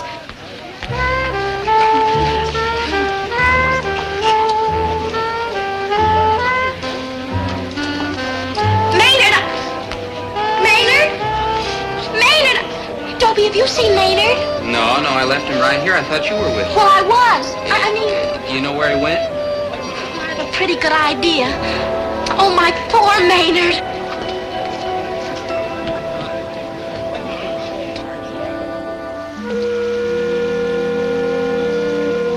Hey, you down there in the cattle boats. Like, hi. Hello there, Mr. Cow. Hello there, Mrs. Cow. Hey, you came all the way from Cleveland, huh? Well, we're going to show you like a real friendly welcome by raising up the drawbridge. We're like real hospital people here. Like, hi, Mrs. Cow. Like, hi.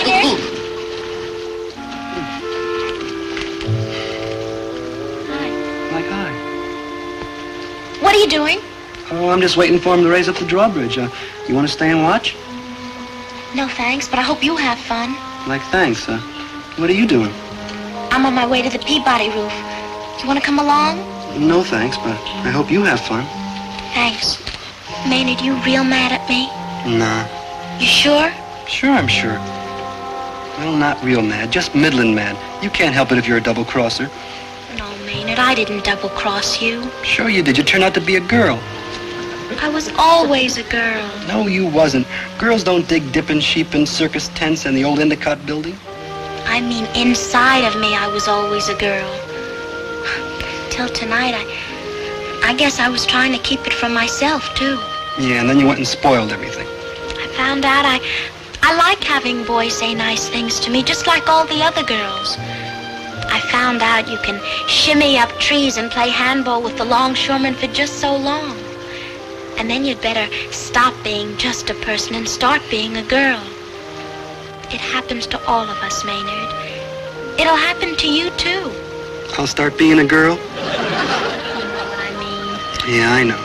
I'll become a dude, and I'll start wearing fancy clothes and saying nice things to chicks, even if I don't mean them. And I'll miss dipping sheep in the old Endicott building. Maybe some chick won't like it. Oh, no, not me. I'm staying me, Maynard G. Krebs. And you should. Maynard G. Krebs is a fine, worthwhile person. But someday he'll be Maynard G. Krebs the man.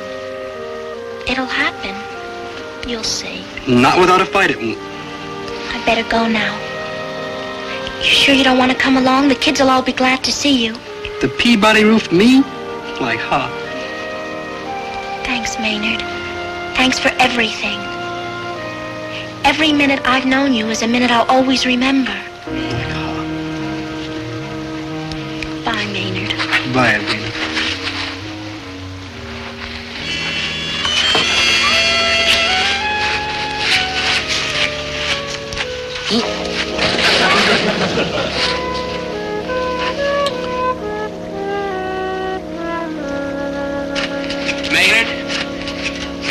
Maynard, are you all right? Maynard, what's wrong? Oh, that chick Eddie. She did an awful thing to me. Look, Maynard, that's an experience we all have to go through. During your life, a lot of girls will walk out on you and disappoint you and give you a rough time. That's just the way it is. That isn't the awful thing she did to me. Oh? What did she do? She kissed me. Yeah, right here. Oh, Dobe, you were right. Them chicks are all like, you gotta watch them like a hawk. Yeah, sure, Maynard, sure. Hey, look, Dobe. Oh, the bridge is on its way up. Oh, man. Yep, it's right on time, Dobe. Oh, isn't that the most beautiful sight you ever seen in your whole life? Ooh, like, wow. Hey, look, Dobe. There go them cattle boats, look. Goodbye, Mr. Cow. Goodbye, Mrs. Cow. Goodbye, baby cow.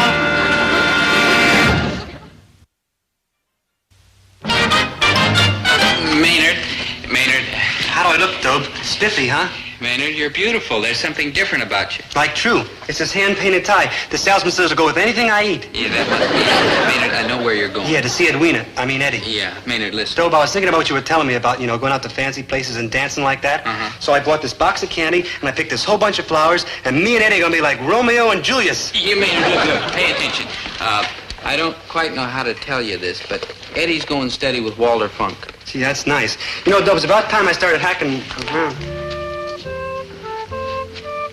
Going steady with Walter Funk? I'm sorry I had to be the one to tell you, Maynard, but don't let it get you down. In time, you'll get over it. Going steady with Walter Funk? Try to look on the brighter side. Going steady with Walter Funk? Try not to be bitter. Remember, every cloud has a silver lining. Yeah, that's true, Dome. That's true. Yeah. I mean, if Eddie's going steady with Walter Funk, then I got this whole box of candy. Yeah.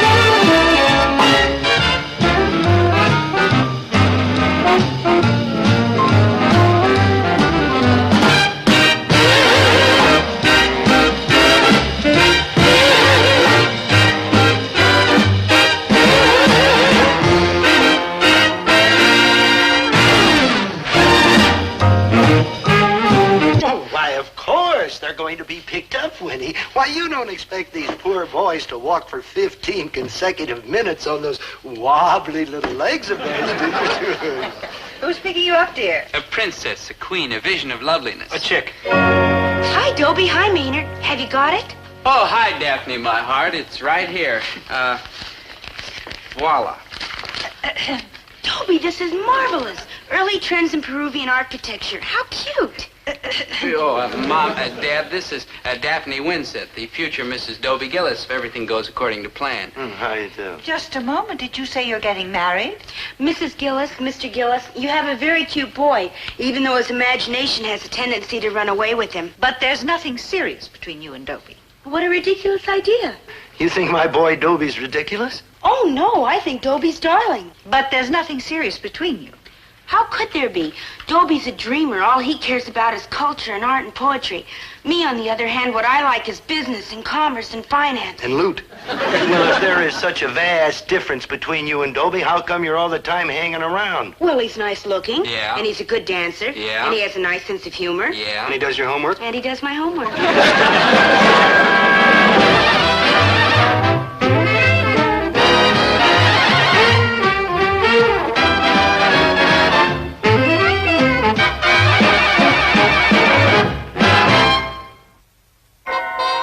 Like Daphne Winsett said, I'm a man who's interested in truth and beauty. But what Daphne wants is a man who's interested in business and finance. So I, Dobie Gillis, poet and dreamer, am going to turn into Dobie Gillis, financier and tycoon. And right now. You, Mr. Gillis, are taking economics? You, Mr. Pomfret, are teaching economics? I asked you first. What is an unlikely type like you doing in an economics class? And oh, what a foolish question. Who is she? Her name's Daphne Winsett. Well, that accounts for you, Mr. Gillis. What about you, Mr. Krebs? What are you doing here? I'm with Dobe. That's your only reason. Right. Oh, and a word of warning to you, sir. What's that? If you try to throw me out, I cry. Stay, Mr. Krebs. By all means, stay. Okay, Mr. Pomfret, it's your turn. What are you doing in economics? Yeah, Mr. Pomfret. I mean, you teach history and poetry and biology and all that jazz. What do you know about economics? Very little, as I am about to demonstrate.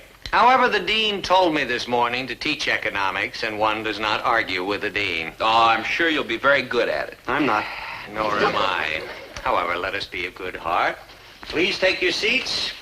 And together we will venture into the unexplored jungle of money and banking. Oh, you've got to be kidding. You want a tycoon? I'll be a tycoon. Oh, Dobie, don't be silly. Why don't you stick to art and poetry and leave the finance to the financiers? Good thinking. Maynard, you're supposed to be on my side. I've been assigned to take over this class in economics from Professor Randolph, who had the good sense to reach retirement age last Friday. Now, my teaching economics may turn out to be one of the major errors in the history of higher education. I will gladly accept applications for transfer at the end of the hour. Meanwhile, let us take up the subject of marketing. Can anyone here give me a nice, brief definition of the word You, Mr. Krebs, on your first day? Yeah, Mr. G does it. That's Dobe's father, Mr. G. What he does, he goes down to the market with them farmer cats and he sneers and says, I wouldn't feed them carrots to a condemned horse. No. Then he walks away and shakes his head and gets some carrots down about 7 cents a bunch. Maynard. And takes them back to the grocery and marks them up to 49 cents a Maynard, bunch. cease and desist. Then my mother comes in and looks at him and says and yells, 49 cents a bunch for them carrots? What are they, like dipped in platinum? I wouldn't. Enough. Now, I think you've got the general idea, Maynard, but we're dealing here with a broader conception of the term marketing. Now, can anyone else give... Excuse me, Professor Pomfret, but this is pretty elementary stuff. Professor Randolph had us all the way to page 97. I see. Puts you roughly 96 pages ahead of me. What is your assignment for today? Commodity futures. What futures? Oh, like eggs, wheat, butter, cotton. See, today's quotations from the Chicago Commodity Exchange are on the board. We each invested $5,000, hypothetically, of course. The idea is to buy when the commodity is low and sell when it's high. Well, then I take it everyone in class has picked a commodity. That's right. Oh, well, then why don't we have a progress report? We'll start with you, Miss Winsett. Well, I'm speculating in egg futures. I bought 15,000 dozen fresh shell eggs Monday at 29 cents, and they're up 2 cents, which gives me a $300 profit so far. Congratulations. Now, Mr. But Professor Pomfret, Yes? you're supposed to ask whether I'm selling or staying with my purchase. All right. Are you selling or staying with your purchase? I'm staying because eggs are in short supply and they should keep rising in price. Fine. And now, Mr. Professor Pomfret. Yes? Professor Randolph always grades us on our decisions and explains whether they're good or bad. That's what Professor Randolph always does, huh? Yes, sir. Well, I tell you what I'm going to do. I'm going to dismiss the class and go do some homework. Maybe in a couple of months I'll catch up with the rest of you. Class dismissed. Yo, hello, Dean. Well, that's an auspicious start. Your class lasted exactly 10 minutes. Yeah, well, that was 10 minutes too long, considering the preparation I had. Pomfret, I like you. You're an intelligent, scholarly man, and that's good.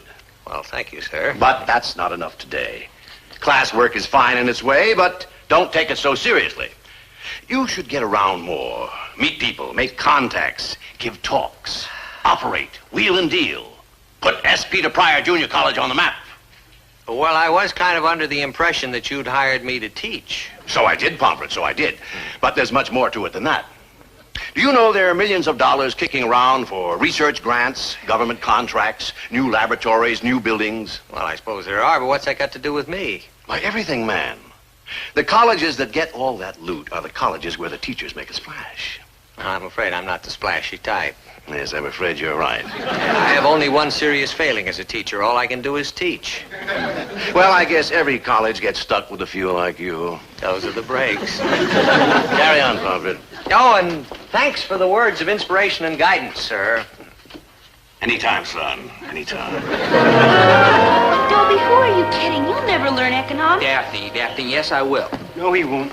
Take today's class in marketing, for instance. Did you understand one word of it? Why, sure. All right. What were they talking about? Commodity. He's got you there, girl. And what are commodities? Well, well, everybody knows what commodities are. I don't. And neither does Dobie. Well, I'll learn. Learning isn't enough. Any fool can understand about eggs and butter and soybeans and stuff like that. But to know when to buy and when to sell, it's got to be in your blood. And you, dear Dobie, have the blood of a poet. No, Daphne, I'll learn how to buy and sell, too. What's the use, Dobie? Even if you do learn, which you won't, where are you going to get the loot? You see where those kids were tossing money around that class? Man, they must be all like loaded. Maynard, that money was just on paper. Who cares where you keep it? On paper, in your shoes? You could even line your undies with it. No offense. Maynard, that was hypothetical money. It's not for real. You mean it's like pretend money? That's right. And pretend money is the only kind of money you and your dreamy friend here are ever going to have. So, Dobie, let's not try to be what we're not. Forget about economics and just go on being the sweet, penniless, dreamy schnook you've always been. Goodbye, Dobie, dear. I'll show her. Someday I'll prove to her that I'm hard and keen and practical and shrewd. You? Oh, come I'll now. study economics real hard. I'll buy and sell those commodities so well that at the end of the semester I'll have more hypothetical money than any kid in the whole class. You? Oh, come And it's now. all very simple. I'll just buy whatever Daphne buys. Hey, good thinking. Too bad you have to do it with pretend money instead of using like real money. Because then you really have real money and you wouldn't have to pretend it was real. Maynard, you've just given me an idea. Me? Oh, come now. Hey, listen carefully. I'll buy whatever Daphne buys. Only when I buy, it won't be hypothetical. I'll put down hard cash. Brilliant, though. And I'll get rich. Really rich. Not just on paper. And Daphne will be mine. Brilliant, brilliant, brilliant. Thank you, Maynard. Only one thing wrong. What? This hard cash to invest, where are you going to get it? Maynard had put his finger right on the problem. Where was I going to get some good hard cash to invest? Well, the answer wasn't too tough. I'd make a little loan, say $500. Who'd lend me $500? Well, naturally, the first person I thought of was Me? $500? Dobie, dear, your father's right. We're really not in a position to lend you $500. However, I admire your ambition, and I'm prepared to help you in every way that I can. What are you going to do? Give him a side of beef? Winnie, your coat. Why, that coat cost us 2 whole summer vacations. Hush, this thing needs cleaning, and the lining is ripped. Mom, you're all heart. So if you take this in for cleaning and sewing, I'll give you $1. There. Isn't that a good start? Thanks a lot. Okay, call me weak. You're weak. Okay, call me sneaky. You're sneaky. That was a rotten, shameful thing I did, hocking my mom's fur coat. But what could I do? I had to have Daphne Winsett. I had to. So I put my plan into operation immediately. I went to see a broker. Naturally, I didn't want him to think I was just a green kid, so I kind of spruced up a little for the occasion. The name's Gillis, son. I expect you heard of me. I'm not sure that Well, I have. possibly not. I try to keep my operations as quiet as possible. You do understand, huh? Of course, Mr. Gillis. Won't you sit Oh, down? thank you, son. Thank you. Can I order you some coffee, sir? If you don't mind, son, I prefer a glass of no, thanks, son. Now then, what can I do for you, sir? I've heard some good things about your firm, Mitt Gang. Mighty good things. Thank you, sir. So I thought I'd take a little flyer with you in a small way, of course. Well, I'm sure you'll be satisfied with our service, Mr. Gillis. Now, precisely, what are you interested in? Yeah, commodity futures, son. Be precise, eggs. Hen eggs. Uh-huh. I happen to agree with you, sir.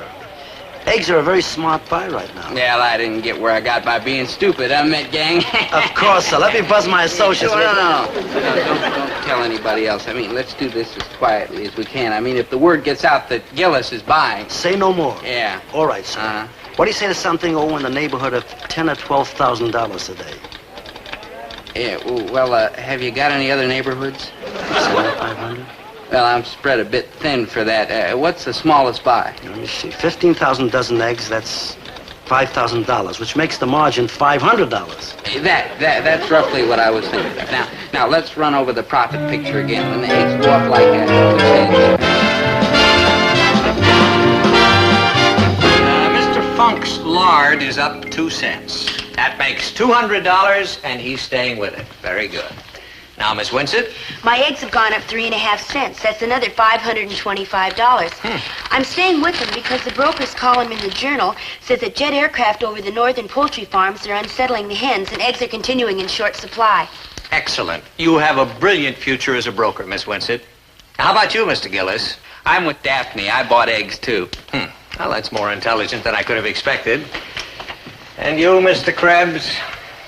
Could I borrow another 10,000 or so? I take it Caribbean copra is still falling. Yeah, but I'm going to take a flyer in Tunisian tinfoil. I figure with the TV dinner season coming up, I'm going to clean up, because... We'll take up your case tomorrow, Mr. Krebs. Class dismissed. Daphne, has anyone ever told you that you're beautiful and adorable and smart and desirable and keen and yummy and shrewd and wonderful? Of course. And you're the greatest egg expert in the country. Is that all it takes to impress you? A simple little marketing problem? To you, it's a simple little marketing problem. To me, it's the key to paradise. And to my mother... Your mother? With her coat and your brains, the sky's the limit. Met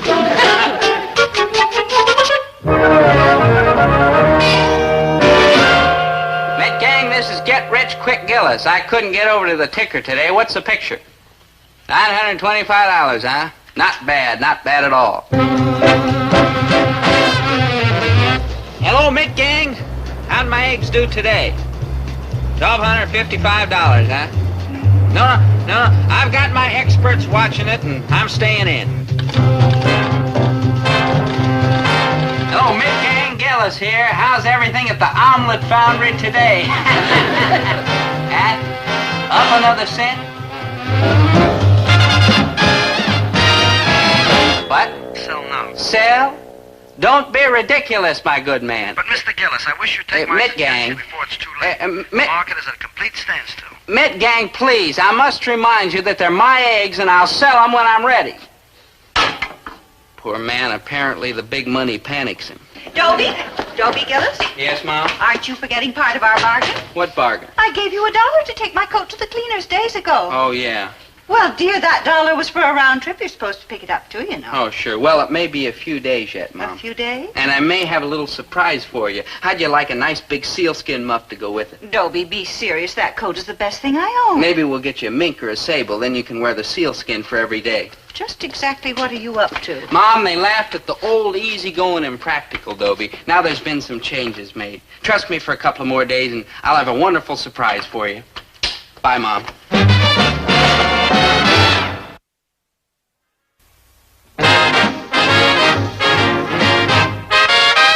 Oh, I see. Well, I'll probably get the hang of this commodity business by the end of the semester. Meanwhile, I must say that you all impress me with your savvy in marketing. There's only one student in the class who's lost money in commodities. It's only $3, and my luck's bound to change.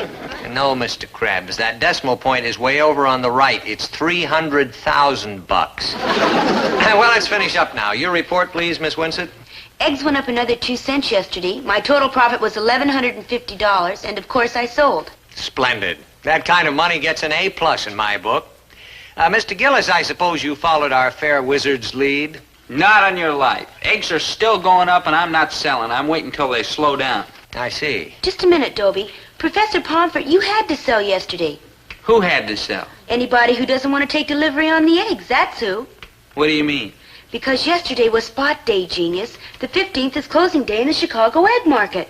Spot Day? What does that mean? Yes, Daphne, what does that mean? It means if you don't sell on Spot Day, you actually have to accept delivery on the commodity. Now, you mean if, for instance, somebody bought 15,000 dozen eggs and didn't sell them yesterday, they'd actually deliver 15,000 dozen eggs to him? That's what I'm trying to tell you. Tell me something, Dobie. Do you often turn a bright, vivid green? That's right, Mr. Gillis. You now own 15,000 dozen fresh shell eggs. I thought that's what you said. You're setting your cool on, Mr. Gillis. I realized yesterday when you wouldn't let me sell out, you had plans for those eggs. Oh, yeah, us Gillises are big eaters. Well, to the matter at hand, your freight carload of eggs will be arriving at the Grove Street siding in a couple of days. Just let me know about your warehouse facilities, the fleets of trucks, and so on, and your check for the $4,500 will be due when the eggs arrive. Yeah. So congratulations, and I hope to be seeing more of you. Thank you, Mr. Midgang. Thank you very much. You and Mrs. Midgang will have to drop over to the house sometime for eggnog. You pawned my fur coat? And you spent the money to buy eggs with? I know I shouldn't have, but I saw a chance to make a nice profit. And it wasn't just for me, it was for all of us. You did a wrong thing, Dobie, but I can't find it in my heart to be too hard on you. Well, me neither, son. I guess you just got merchandising in your blood, just like your old man. I'll tell you what I'm going to do. I'm going to help you get rid of them eggs. How many you got? 15,000 dozen. 15,000 dozen, huh? Well, I'll just set up a little display here, see? And maybe I'll take and add in the... Dad, I know it seems like a lot. Seems like a lot, boy. You are underplaying. There ain't that many working hens in the whole United States of America, including Minneapolis and St. Paul. That's more dozen eggs than there are people in this whole town. I don't need my coat. I can just spend the rest of my life in the store. Dad, I hate to ask at a time like this, but when the eggs arrive, yes, I'll need another $4,500. $4,500. Just until I sell the eggs, of course. Don't depend on spending the rest of your life in the store. I'm going to have to sell it to pay for that guy's eggs. All right, call me a rat. You rat? Call me a skunk. You skunk? Never mind. But that's what I am. A rat and a skunk. A rat and a skunk with 15,000 dozen eggs.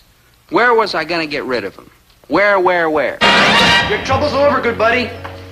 Maynard, you sold the eggs. Every last one of them. Maynard, I could kiss you. Well, just a little one on the cheek. Yeah, never mind. Maynard, where'd you sell the eggs? Well, I was reading in the newspaper where the Girl Scouts are going to have a national jamboree, so I went to see the head Girl Scout lady. And I said, "Head Girl Scout lady, what's a jamboree without hard-boiled eggs?" And she said, "Mr. Krebs?" That's what she called me, Mr. Krebs. How about that, Dobe? They don't even call my father Mr. Krebs. Maynard, what'd she say? Who? The head Girl Scout lady. Oh, she said, "Mr. Krebs, you're absolutely right." How about that, Dope? Calling me Mr. Krebs. They don't even call my Maynard, father. we already did that. Oh, she said she'd take every one of the eggs when they had the jamboree. Oh, Maynard. Maynard, you're wonderful. When's the jamboree? 6 months from last Tuesday.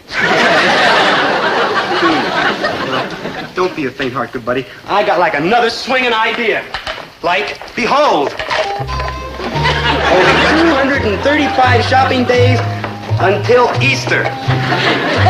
Get your Easter eggs now. Maynard, how can I thank you enough? What are friends for? No, it's no use to me. There's only one thing I can do. Only one thing. You're quitting school. Yes, sir, I came to say goodbye. Oh, now hold on, Dobie. Don't get discouraged. Well, I think you're really beginning to get the hang of economics. I think not. Sir, you remember those egg futures I was buying hypothetically? Yeah. Well, it wasn't hypothetical. I really bought them, and I really own them. 15,000 dozen eggs. And I'm quitting school to get a job to make the money to pay back my father. Oh, Dobie, I can't tell you how sorry I am, and it's all my fault. If I'd known my course properly, I would have taught you to sell those eggs when you were supposed to. Well, if I'd studied harder, I would have known myself. I guess we're neither of us businessmen. You can say that again. Just a couple of academic schnooks. How well you put it. Hello, Dean. Hello, Pomfret. Goodbye, Gillis. Goodbye, Dean. Goodbye, Mr. Pomfret. Thanks for everything.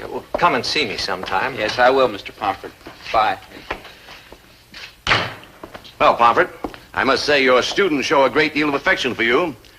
Honesty compels me to say, however, that this affection is not shared by the administration. Now what have I done? It's what you haven't done. You teach biology, don't you? Yes, and poetry and history and economics, plus I coach the debating and fencing team. Well, let's just stick to biology for the moment.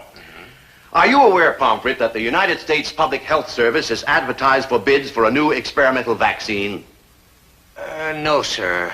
Of course not. You would know about things like that.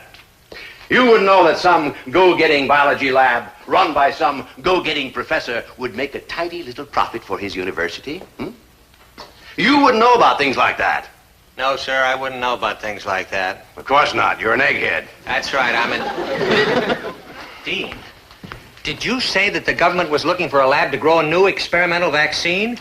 So you were listening. Well, I may not be a go-getter or a wheeler and dealer, but I know biology. So do I. So what? So where do you grow a vaccine culture? In fresh eggs, of course. Aha! Aha, what? There isn't an egg to be had in the whole state. Don't you think I've been trying? How many do you need? Thousands and thousands. Why? What would you say if I was to tell you that I knew where to put my hands on more eggs than you've seen in your entire life? I'd say that you were cracking up. Boy, have you got a surprise coming, Dean, baby. And furthermore, Pomfret... Dean, baby. Dobie! Yes, sir? Dobie, my merchant prince, come back in here on the double. Yes, sir. Now, what's going on here, Pomfret? Just relax a minute, Dean, baby. You'll find out. Dean, baby. What is it, Mr. Pomfret? Dobie, you wouldn't happen to know where the dean here could lay his hands on thousands and thousands of fresh shell eggs, would you? Well, it just so happens that I've got thousands and thousands of fresh shell eggs. Oh, and would you be willing to sell them to the dean? Delighted. Well, sir, what do you say to that? Just call me Dean, baby.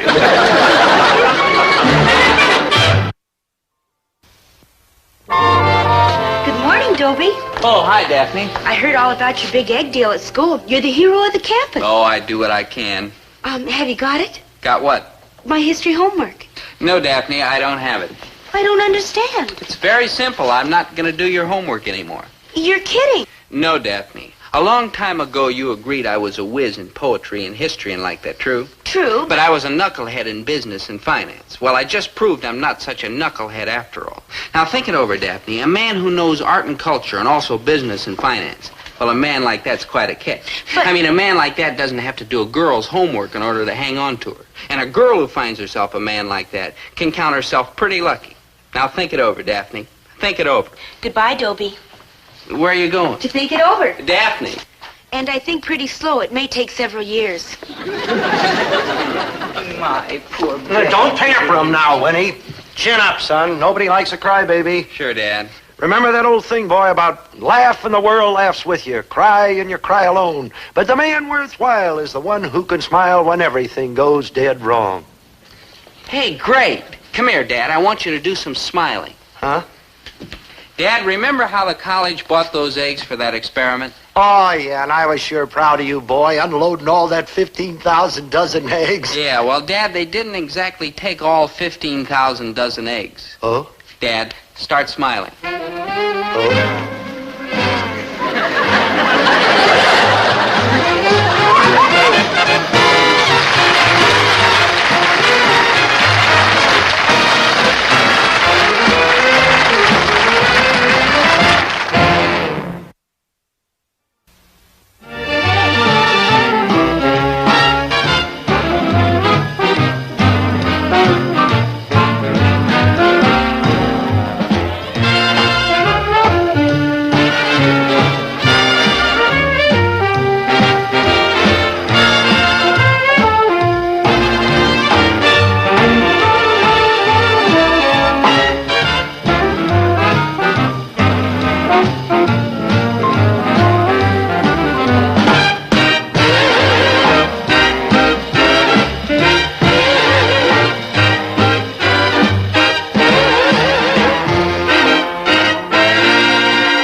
No, Maynard, what? No, Maynard, I will not lend you a quarter for a chili burger with mustard, onions, and sliced bananas. Hey, how'd you know I was going to ask that? You must be, The word is psychic. The word is cheap. Maynard. No offense, though, but ain't your fault you're cheap. It's a cheap way you're brung up by your cheap father, the old Flintstone. Maynard, that's skin flint, and you're right. But there's a reason.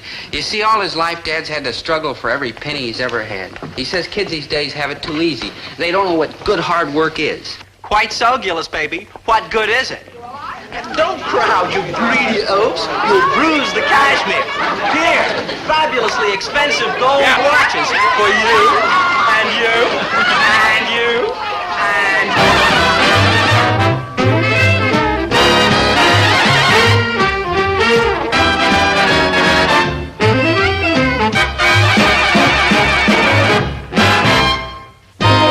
Chatsworth Osborne Jr. is the richest boy in town.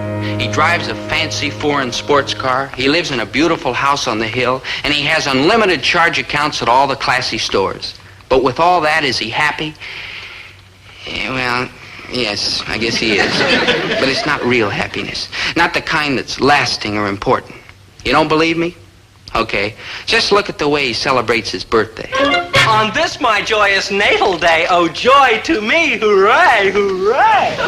Chatsworth, you are the utter flaming ultimate. I mean, giving us watches to celebrate your birthday, I mean. Yes, I am rather sporty, amn't I? There will now be great gobs of appreciative, unsolicited applause. And now for the pièce de résistance. You are all invited, social position notwithstanding, to attend a gala soiree at my palatial home.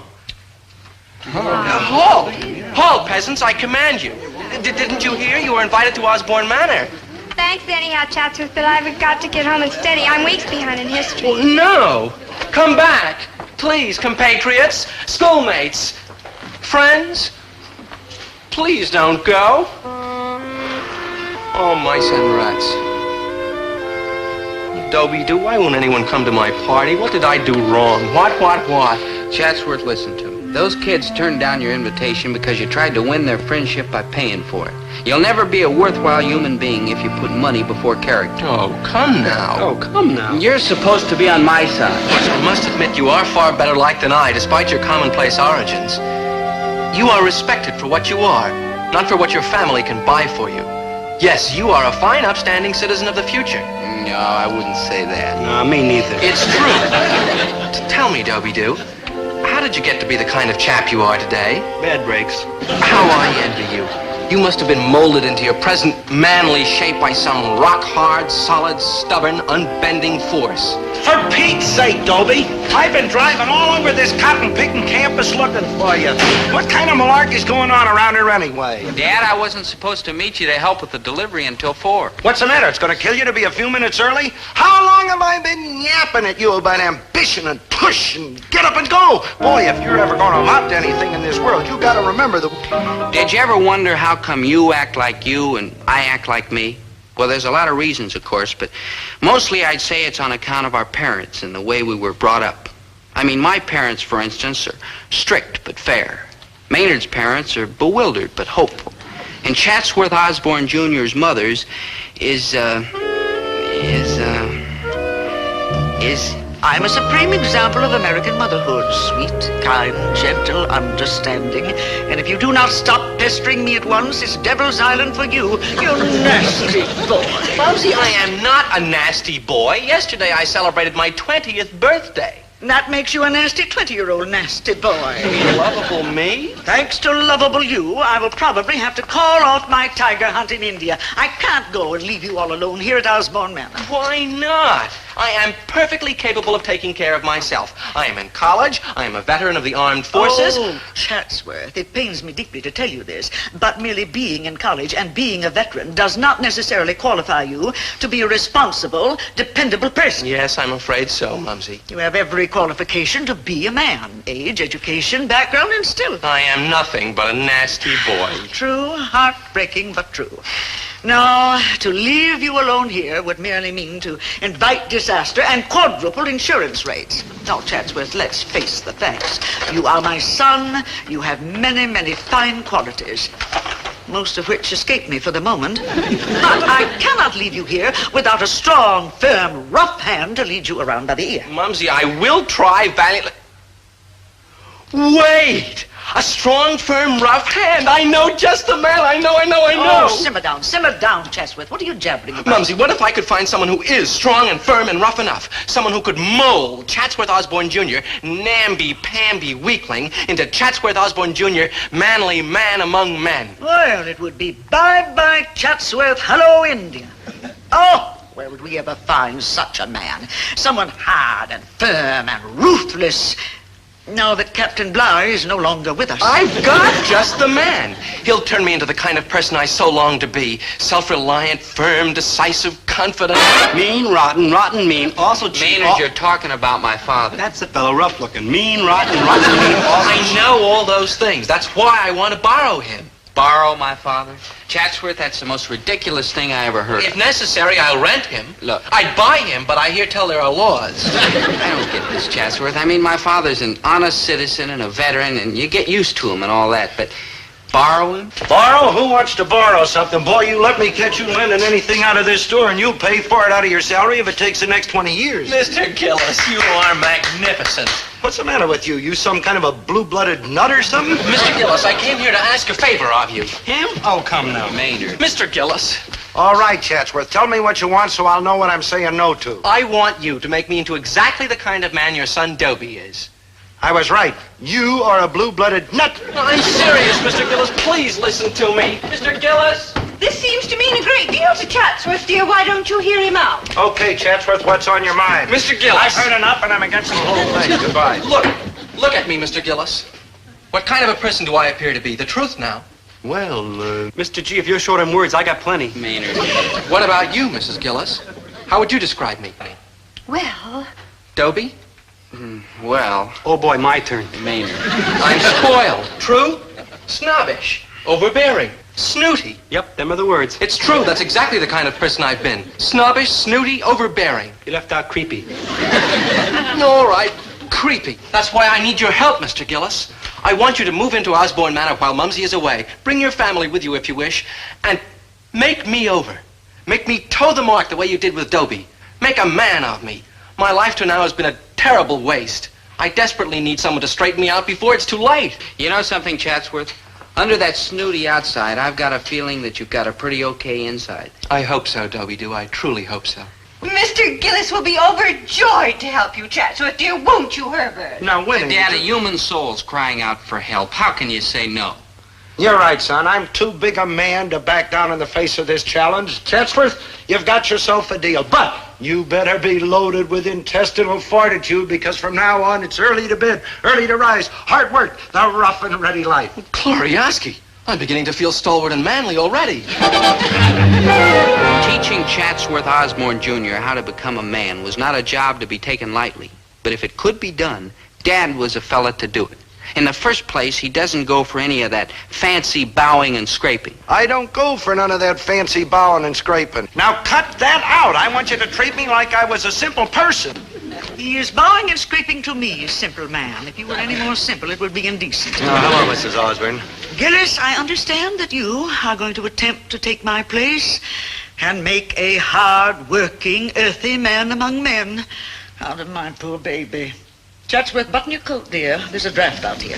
Mumsy, please. Well, I shall do my best, ma'am. After all, there's good stuff in the boy. It just ain't been brought out right around here. No offense. And so you intend to bring out this good stuff in him? Mrs. Osborne, when you get back home, you won't recognize the boy. Well, I've always tried to do what is right for Chatsworth, ever since his father went to that big board of directors meeting in the sky.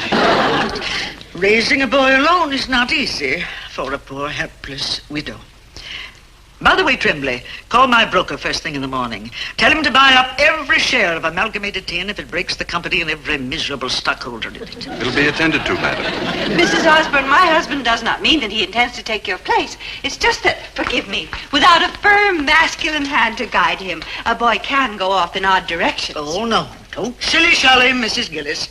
Your coarse working-man husband intends to show Chatsworth that our way of life has been harmful. It must be true, Mumsy, else why am I so unpleasant? The word is nasty, but you do have a point. I have absolutely no faith in the outcome of this whole experiment, but I have promised Chatsworth that he may have a go at it, and I never renege on a promise, unless I feel like it. Tremblay, my bags. India awaits. Farewell, Mumsy. Good hunting.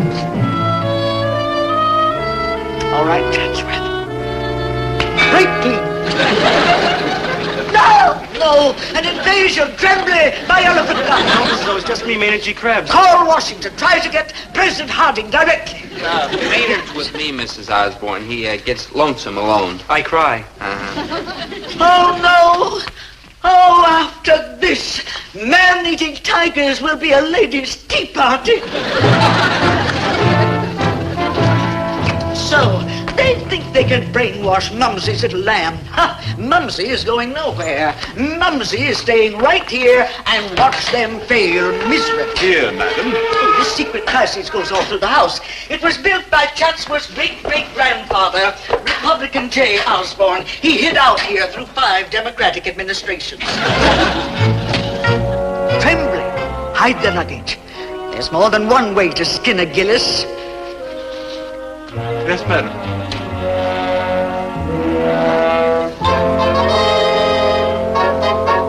The reason this kid is soft and flabby and wishy-washy is because the living around here is soft and flabby and wishy-washy.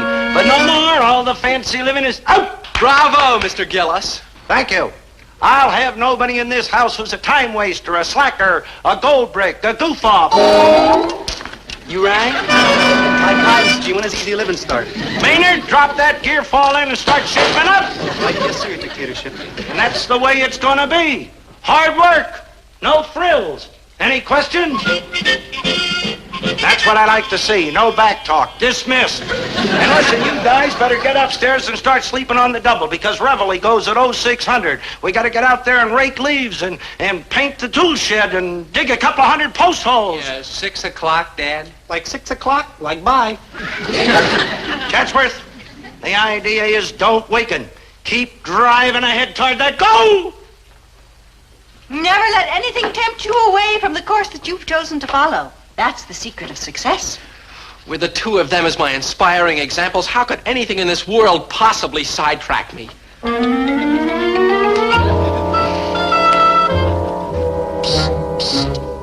Trembling. You hissed, madam? Don't look at the picture, you knucklehead. Carry on. Face the other way. As you say, madam. This oaf Gillis must be smarter than he looks. He'd have to be, madam.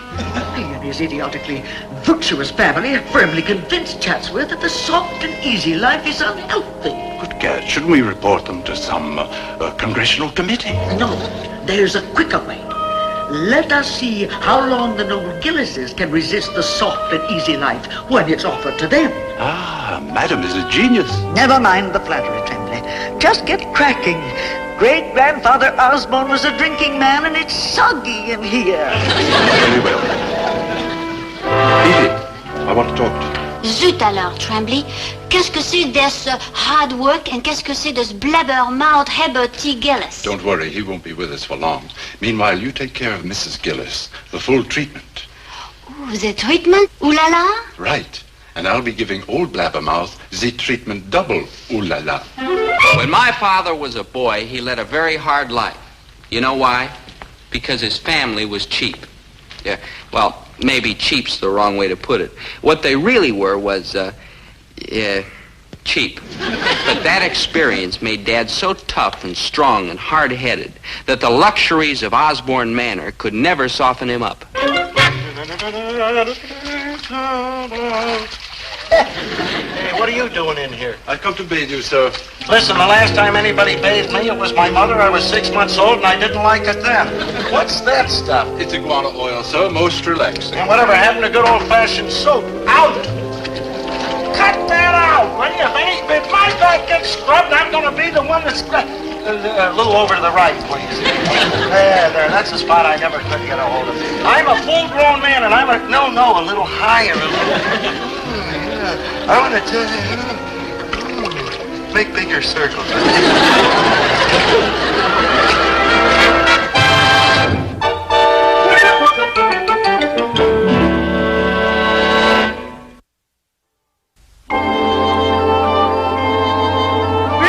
Fifi. The only reason that I'm letting you wait on me like this is because it's been a long, tiring day.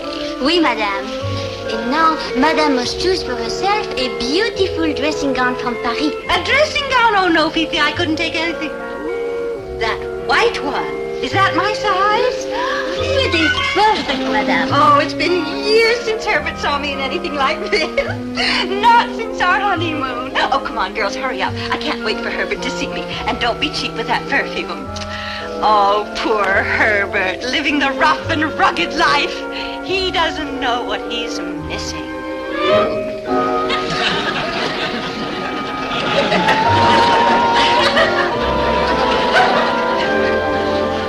Chinese silk pajamas? You must be kidding. But, Mr. Gillis, sir, at Osborne Manor, everybody wears this type of sleeping apparel. Look, I let you talk me into that fancy bath, see? But the silk pajamas is out, and that goes for you too, Waldo. Out! But, sir, what about the midnight repast that cook has prepared? All sorts of goodies? Don't you know that it is very unhealthy to eat just before you go to bed? Besides, stuff like, this, well, I guess just this once a little snack ain't gonna hurt me, huh?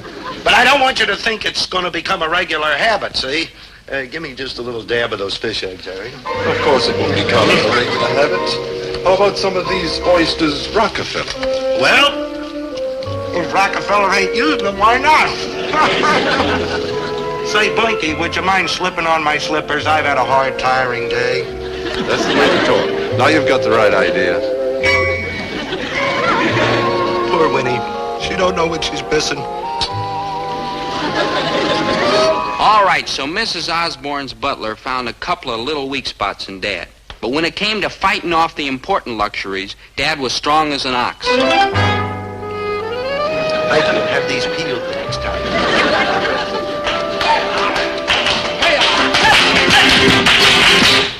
Good heavens, I completely forgot to cancel Mrs. Osborne's flamenco lesson.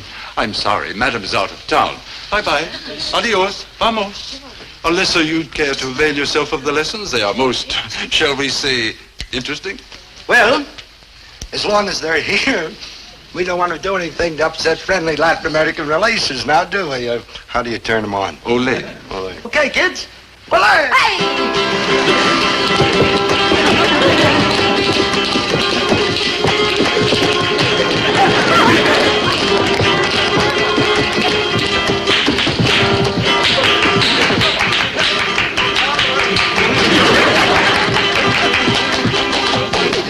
Join the party.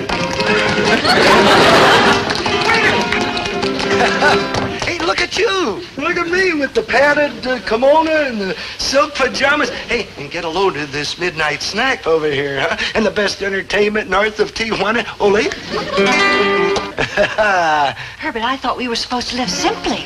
Well, Winnie, you know I don't like this fancy living any more than you do, but we got to think of all our other fellow Americans. Fellow Americans? Well, sure, all of our other fellow Americans. Take these fish eggs, for instance. Why, if we don't eat them, the first thing you know, the demand for fish eggs starts going down, and it's a known fact that fish eggs collectors have large families, see?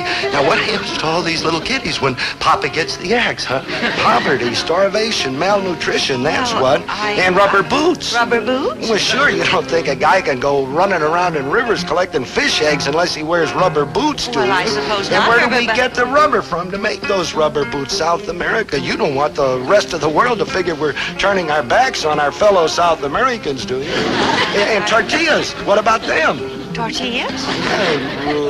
No Spanish dance and nobody wears on heels. Nobody wears on heels, nobody's buying heels. And all the Spanish heel makers are broke and can't buy tortillas. And then the tortilla makers are broke. And Winnie, you are driving us smack dab into the center of malnutrition, starvation, poverty, and war with Spain and South America and all us fellow Americans. I'm just no good. I hate myself. Dancers? Ole!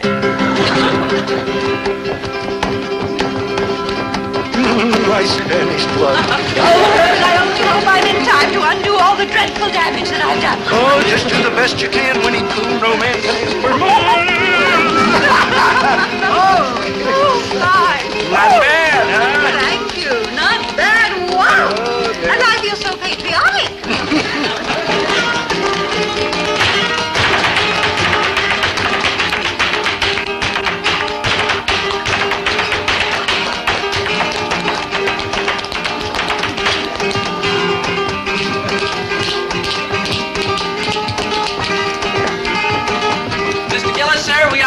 glad so. We may be up for the birds to start working and learning to... What about the virtues of hard work and the plain, simple life? Well, Chancey, I'll tell you. You see, it was this way. I can explain everything, but, you tell them, Eddie. No, please, Mr. Gillis. It's all perfectly clear. Temptation was put in your path and you couldn't resist it. I understand. I've spent a lifetime giving in to temptations myself. Now, just a minute. So we lived it up a little, but this don't mean that I ain't fit to teach you how to grow up and be a man. No offense, Dad, but that's exactly what it does prove. Chatsworth brought us here to be shining examples of the kind of person he thinks he wants to be. And we've only proved that no one can really rely on someone else to teach him the things he has to learn himself. Now, hold on, boy. I think that, well, I think I've let you down horribly, Chatsworth, and I don't want you to be mad at me. I'm not bad, I'm just weak. Please, I feel terrible about letting your mother down because we promised that we'd take care of the house for her. I shall take care of the house, and I shall take care of Mumsy. You will do what, you nasty boy? Mumsy! Hard-working, homespun, pioneer spirit. Well, now I hope you've learned a lesson. I have been lurking there all day waiting for this moment. But, Mumsy! Quiet, ingrate? No, Mumsy, I shall not be shushed like a mere child. Your little boy has become a full-fledged Osborne man. Chatsworth, this is utter nonsense. How can you suddenly be so sure you're a man? I don't know exactly how. I just know. Forgive me for interfering, Mrs. Osborne, but Chatsworth is right. Somehow he knows that he's learned all he can from others. From here on in, everything he does or doesn't do in life is up to him, and him alone. He's just a boy. No, Mumsy. To everyone in this room, my actions in the past few minutes have proved that I have become a man. But you still see me as a boy. Only to you, Mumsy. Because you can't see clearly for the love in your eyes. Oh, I guess you're right. Well, now you're a man. The Mumsies are always the last to know. Now go to India and hunt to your heart's content. Be happy. I am a man now. I shall take charge. By thunder, I think you can do it. Well, Chatsworth, farewell. I go with a light heart and an itchy trigger finger. I think I've passed the first test. You certainly have, dear. Well, I guess we better get out of here so you can start running Osborne Manor and being simple and rugged and hard-working. Well, I certainly do want to be simple, rugged, and hard-working. Starting tomorrow. Food, dancing, music, olé!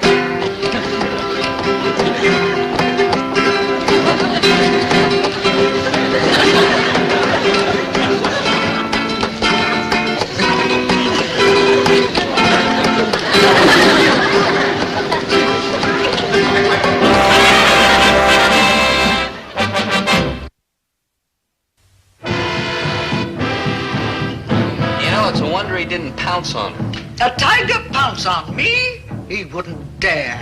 Well, we're awfully glad that you're home safe and sound and that you're here having dinner with us. Oh, it was delicious. Now, you must give this recipe to my chef. What's it called? Frankfurters and beans. Just call Winnie any Tuesday or Thursday and she'll put your name in the pot. Well, you men sit here and talk. I have dishes to do. May I help? Chatsworth, you weren't listening. Men are to sit here and talk. Dishes are a woman's work. Winnie, will I wash or dry? Glorioski, my cup runneth over.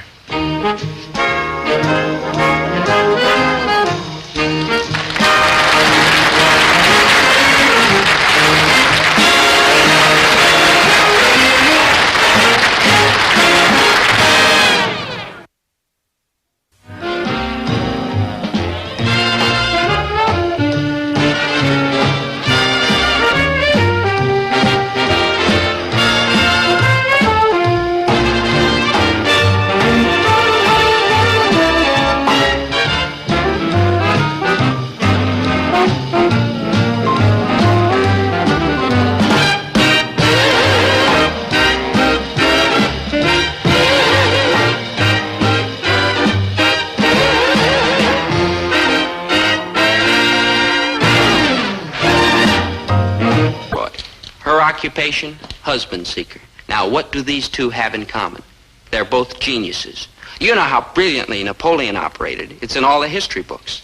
Now watch Zelda Gilroy in action. Barbara Jean, my angel, I can no longer be silent, for a burning question burns in my heart. Will you marry me? Well, golly, Dobie. I beg you, my sweet, speak the magic words that'll stir my heart to joyful melody. Stop the music.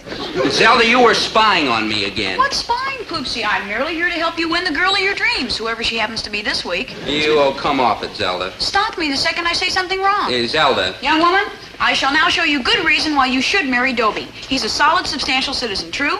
True. So, if you marry him, he won't do strange, unpredictable things. Hence, your life will be quiet and relaxed with no wild, crazy kicks or excitement, true?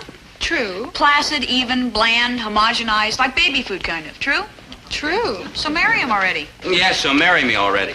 Placid, bland, baby food. No kicks or excitement? Oh, you've got to be kidding. That's strictly Dullsville. See you around, Buster. Thanks, Zelda. You're a pal. Barbara Jean. Barbara Jean. Zelda, that was a mean, low, sneaky trick. Yeah, how about that? What, you poor blind fool? When are you going to stop trying to squirm away from me? I'm zeroing in on you, lover, and when my mind's made up, I'm a tiger.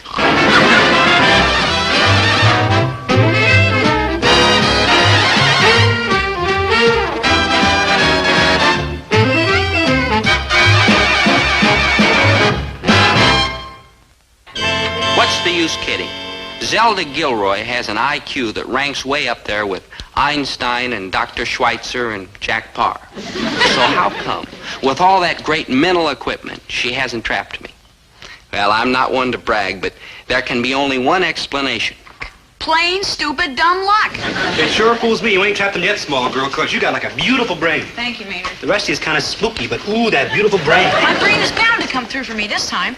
So far, I failed with logic, but now I've come up with a weapon that can't miss. A baseball bat. Salesmanship. Better try a baseball bat. This book tells how you can sell anything by using the right psychological principles. Listen. First, attract the customer's attention. Second, generate interest in the product. Third, push to get the prospect to put down his money. I'll take a dozen. Never mind, Maynard. The same technique that sells a refrigerator can sell Dobie on the idea of marriage. Now look, Dobie's on his way over here now. I'm going to go hide down the stairs and jump out at him. That's part of the first step. Attract his attention. Now don't tell him. It's got to be a surprise. Oh, boy, I love surprises. Hi, Maynard. What are you doing? Waiting for old Zelda to pop up out of the stairs and surprise you. I wonder what Mom packed me for lunch. Hello, Poopsie. You notice anything different about me? You're wearing a new dress? Dobie. A new hairdo? Dobie. I give up, Zelda. What's different about you? Okay, you attracted his attention.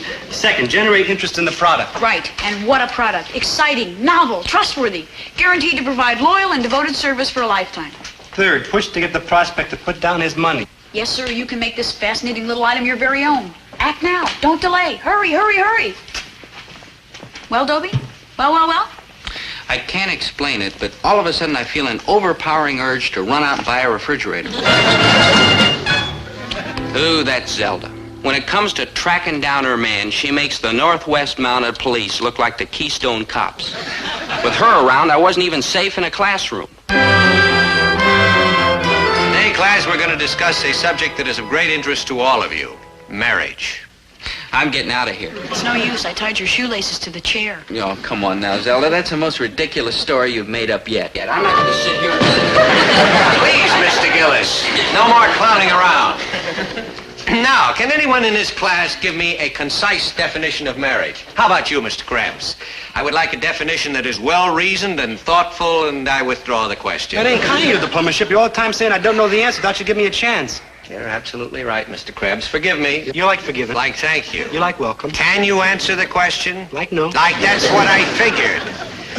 And now to return from this voyage to a lost continent, Miss Gilroy, can you give us a working definition of marriage? Marriage is a divinely blissful contractual relationship that unites a loyal, hard-working, devoted female to a fortunate, happy forever after male, leading to supreme joy and rapture for both parties, especially the male. Any questions, Dobie? That's excellent, Miss Gilroy. That was my definition. Now would you like to hear my opinion? I have the feeling we just did. So much for romance. Now to marriage. In most societies, marriage is the commonly accepted, lasting relationship between the sexes. What he said. Now, what are the reasons that marriage is so widely accepted? Well, here are a few of them. In the first place, married people live 3.7 years longer on the average than single people. You hear that, Poopsie? A 3.7 years longer life to be happier in. All right, Zelda, two can play at your little game. 3.7 years. Hear that, Barbara Jean? As to income, married people make 14.4% more money than single people. Viva married people! Married people are better adjusted emotionally. They commit suicide 31.7% less often than single people. 14.4 and 31.7. You get that, lover? Marry me and you'll be wealthier and happier by a total of 46.1%. Hear that, Barbara Jean? Marry me and you'll be rich as a princess and do very little jumping off bridges. So we see that marriage brings more money, greater security, better job prospects, and sounder emotional health. All right, now let's open the subject for class discussion. What do you conclude from all this? What are your general views regarding marriage? Marriage is the most. Marriage is tops. Marriage is dreamy. Marriage is like nothing. Mr. Krebs, how can you say that? It's like easy. All you do is open your mouth and out it comes. Watch. Marriage is like nothing. Weren't you listening to the statistics I quoted? Sure. I figure I'll live 3.7 years less, earn 14.4 less money, and jump off bridges 31.7 more often. It's better that way. What's better about it? I'll be single. Bad thinking, Maynard. Dobie, marriage is super, and I was all wrong about it before. It's the most. It's the absolute ultimate. Oh, boy. Can I be excused, please, Professor? I want to go call this fellow from the Navy who proposed to me last week. I've been waiting long enough to tell him yes. Barbara Jean. Barbara Jean. Anchors away, matey. And now, turning to the psychological factors. You see that, Dobie? Sooner or later, they all run out on you, except me. So why don't you wise up, mister, and quit fighting? Never, Zelda, so long as there's breath in this frail body. Yeah, good buddy. Dobie, you are destined to be mine, and nothing will stop me. Nothing.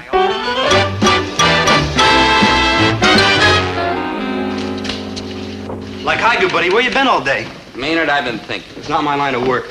Maynard, look at me. What do you see? I better not say. We've been friends too long. I'll tell you what you see. You see a failure with a bleak and dismal future ahead. I see all that? Man, I'm like amazing. What's going to become of me, Maynard? I mean, let's face it, I'm not exactly the smartest fella in the world. That's for sure. Don't agree so fast. Also, I'm not the most talented guy in the world or the handsomest. My folks are hard-working, decent people, but they don't have a lot of money or important contacts. And your father's mean and rotten, and that don't help. No offense. No offense. So what kind of future have I got? Like dismal. You're almost as bad off as me, and that's sinking pretty low. There's only one chance for me to get out of this rut and be somebody. Grab it. I've got to marry Zelda. Drop it. No, Maynard. Zelda's been right all along. When I started thinking about what Mr. Pomfret said today, I all of a sudden realized I'd better grab her before it's too late. You're making jollies, huh, Dobe? With Zelda's my wife, I'll make more money, I'll be emotionally more healthy, and I'll live 4.9 years longer. You're pulling my arm, huh, Dobe? That's leg, and no, Maynard, I'm not. It's now or never for me. Marry Zelda or soup kitchens, here I come. Attention! Hear ye, hear ye, hear ye! Yeah, Zelda, you don't have to do that. I've decided Aha! I've got his attention. Now the Zelda. Stir up his interest. Zelda. I have here a few audiovisual aids proving that marriage is the most exciting, Zelda, listen to me. I've decided to Dobie, marry you. Someday you're going to realize that marry me, you, me. Right. Maynard, you heard him. He said it. He's going to marry me. He said. Witnesses, quick, witnesses. Listen, did you hear? He said he's going to marry me. She's gonna be tough to marry without you get a lasso and a neck. Listen, world, did you hear? Oh, Dobie, I knew you couldn't. You're so just knew it. Zelda, you were right all the time. Can you ever forgive me for making you wait so long? Oh, it wasn't so long. 12 years, 3 months, and 4 days, but who's counting? Oh, Dobie, you'll never regret this decision. I'm so happy. I want to turn handsprings. I want to run barefoot through the grass. I want to do wild and crazy and dangerous things. Me too. So I'm going to break the news to my dad. He'll blow a stack. Blow my stack? No, son. I am not going to blow my stack. I am going to dance at your wedding. Hey, that's great, Dad. And after I have danced at your wedding, I shall go out into the alley and cut my throat. Sure, but that's no way to talk. How other way is there to talk for a kind, loving father who sees his well-beloved son turning into a knuckle-headed snook? Dad, listen to me. Boy, why do you have to get married and fall into that miserable trap? Yeah. Winnie, I'm sorry. I didn't mean that. Son, Marriage is a wonderful thing when the time is right, but you've got to be ready for it. I am ready. And that's what I said, and look what happened, Winnie. I'm just trying to give the boy some good advice. Dobie, if I may translate what I suspect that your father is trying to say, don't rush into this marriage. Make sure that it's exactly what you want before you do it. Use your head as well as your heart. Oh, Winnie, that is exactly what I've been trying to say. Oh, you have a gift for saying the right thing at the right time. You've always had that quality, even if you didn't have any other. No, there I go. Dad, this is not a hasty decision. Our professor, Mr. Pomfret, gave us statistics that prove to me how much better off people are married than single. Dobie, if this is what you truly want, you must have good, sufficient reason. Of course I do, Mom. In the first place, I'm kind and thoughtful and considerate, and I think I'll be a good husband. Can you support a wife? I said I'd be good, not perfect. And may one ask where the money is coming from? One may. Dad, that's a fair question, and you deserve a fair answer. And Dobie deserves a fair allowance. Not really an allowance, more like an advance. But we'll pay you back as soon as we can, working here in the store if necessary. It won't take too long. That Zelda's strong as a horse. Or a pony, anyhow. Okay, Dad, you know the facts. Now, what's the answer? I'll tell you what the answer is. The answer is that your father and I will think it over for a day or two, and so will you, and then we will make our final decision. Fair enough? Okay, Mom, I'll be glad to wait a couple of days and give it some thought if you want. I'm reasonable. Good. And Herbert, you'll be reasonable too, won't you? Him? Oh, come now. Okay, I'll wait. Now I'm happy. I know that my two boys will work it out just fine. Them? Oh, come now. Maynard, I've got to get over to Zelda's. Bye, Mom. So long, Dad. Well, Smarty, and what do you think's going to happen when all four of us try to get into the bathroom at the same time in the morning? Herbert, it is nothing to worry about. Nothing to worry about. This house has one bathroom. And what house do you think they are going to be living in? No, Herbert. What I mean is, there's no reason to worry that Dobie and Zelda will get married. They'll talk themselves out of it just as soon as they have a chance to think about it seriously. And if we fight them, it may make things more difficult. You know, I think I'm going over to that college and make that Pomfret take back all the good things he said about marriage. Well, that isn't really necessary, dear, but if you want to consult him, I don't see any harm in it. Just going to straighten him out, that's all. All right, dear. But promise me, be calm. No violence. Violence? Me? Winnie, my boy's future is very important to me. I will be calm and gentle as a lamb. Who is going to punch whom in the nose? Pomfret, you get my kid over here and tell him all those good things you said about marriage is a lot of rubbish, or you are going to wind up with a mouthful of knuckles. Mr. Gillis, I consider anyone who threatens force to be a rude, uncouth hooligan. Getting tired of those teeth you've been using, huh? Very well, Mr. Gillis.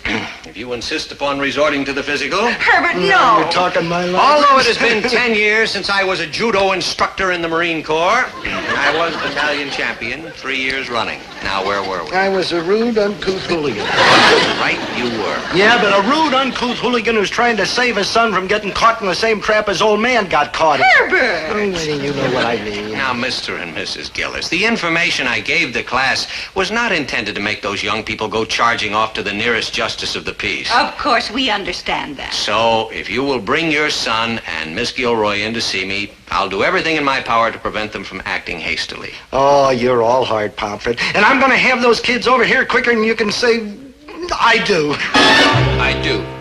I certainly do want to hear what you have to say, Dad. Of course, I don't expect you kids to pay any attention to my advice. You probably look on me as an old fogey. Oh, no, Mr. Gillis, really, we don't. I do. But if you've got your heads made up to go through with this marriage bit, I think maybe first we ought to talk to somebody who knows all about that kind of stuff, see? And then we'll go along with whatever he says, okay? Yeah, good thinking, Dad. We'll find a completely impartial authority, but who? And now let's not rush into anything, see? Let's take our time. Let's go over and talk to that professor over at the school. What's his name? Pomfret. Oh, that's the guy, yeah. Hey, that's a great idea. Excellent choice, but he's always so busy. When will he be able to see us? At 4:15, he's expecting us.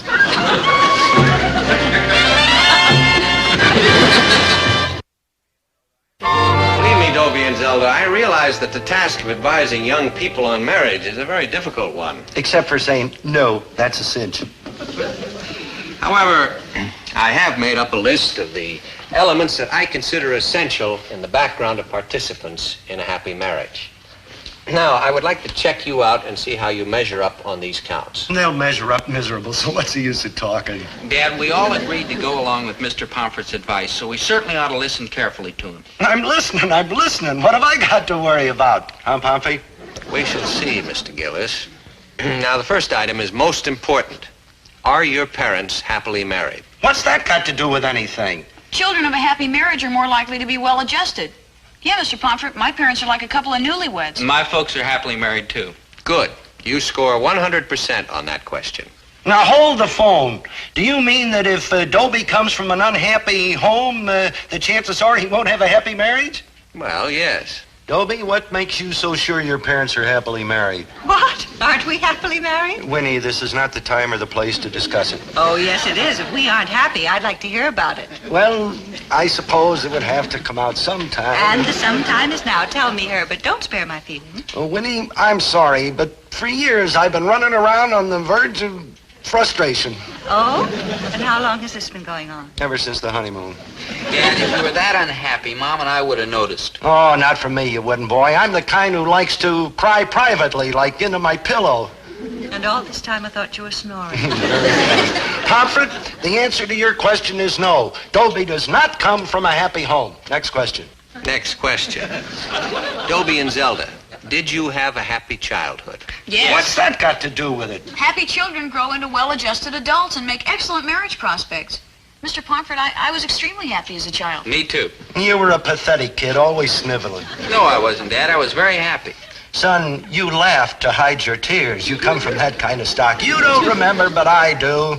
Morose, sullen, miserable. And why? Because you came from an unhappy home. Herbert, what on earth are you talking about? Dobie was a very happy child, laughing and singing all the time. Yeah, did you hear that, Professor? That is why he was an unhappy child, because I got a wife who is always contradicting me. Now, it is impossible for a child to have a happy home life when he's got two parents, one of which is always contradicting and arguing with the other. It figures he has to be an unhappy kid. Next question. Very well. Did you have a strong affection for your mother? Yes. Whoa there, whoa. All right. Speaking for myself, I had a very strong affection for my mother. I'm talking about this ingrate here, this fresh kid who never did anything good for his mother. Dad, I love my mother. That's true. Dobie was always very sweet to me. Oh, come on, admit it, Winnie. You are just ashamed to tell Pomfret here that we have an unhappy home and a son who is rotten inside. Well, I admit it. I, who am the rotten father of this unhappy father's kid. And the next question. Did you have a strong affection for your father? Yes. And you, tell the truth for a change, will you? I love you, Dad. Oh, come now. How can anybody love me? And that just proves that he's making up the whole blame thing. Next question. I have no more questions. All right, and all the answers have been wrong, so let's forget all this marriage jazz and go home. Come on. Not so fast, Mr. Gillis. You've just given Mr. Pomfret a dramatic demonstration of the love and devotion a father can feel for his son. Mr. Pomfret, don't you see? Mr. Gillis would do anything for Dobie. Lie, cheat, degrade himself, anything. If he thought it was in the best interest of his son. I realize that, Zelda. And with such a loving family background, academically speaking now, it would seem to me that a marriage between Zelda and Dobie would have every chance of success.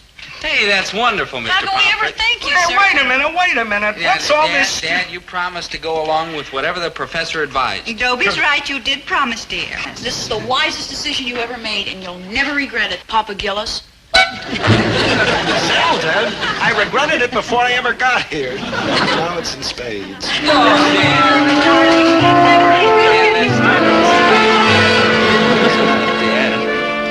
I'm taking down this picture of Napoleon Bonaparte. That's only fair, because Zelda's now in a class by herself. I mean, if she'd been with General Custer, there's no question that the whole thing would now be known as the Indians' last stand. She's unbeatable. So it's inevitable that the day is rapidly approaching when I will be saying two of the truly shattering words in the English language. I do. Yep, that's what I'm going to say over and like over. When they say, is there anybody here who can give a reason why these two should not be married, I'm going to jump up and say, I do. I'm going to say, you're a bank robber, a safe cracker, a trunk murderer, and you got 3 traffic tickets in the last month, and if that don't work, I'm going to faint. I'm going to faint all over the place. I'm going to faint. I'm going to have to give you artificial inspiration. Maynard, that's respiration and enough. I'm marrying Zelda, and that's all there is to it. Ah, Zelda, my betrothed. How good to see you. Hi, Maynard. Maynard, how come you don't want me and Dobie to get married? Well, it ain't none of my business, so I'll tell you. Maynard, stay out of No, this. please, Dobie. I want to hear what he has to say. Well, ever since he got engaged, old Dobie ain't been the old Dobie used to be. Says who? Says me. I just said it. Didn't you hear me? Continue, Maynard. I want to hear this. Well, he used to go galloping around after chicks, and pinching flowers off Miss Trigney's lawn to give him, and writing them poems that didn't rhyme, and singing under the windows in the middle of the night, and just acting like some kind of nut. No offense, old nut. All right, Maynard, since you insist on bringing it up, you're right. I did act like some kind of a nut. I was a perpetual schoolboy, always chasing after a rainbow I couldn't catch. But now that I know my future's with Zelda, I've started to act like a grown-up man. And it's about time, isn't it?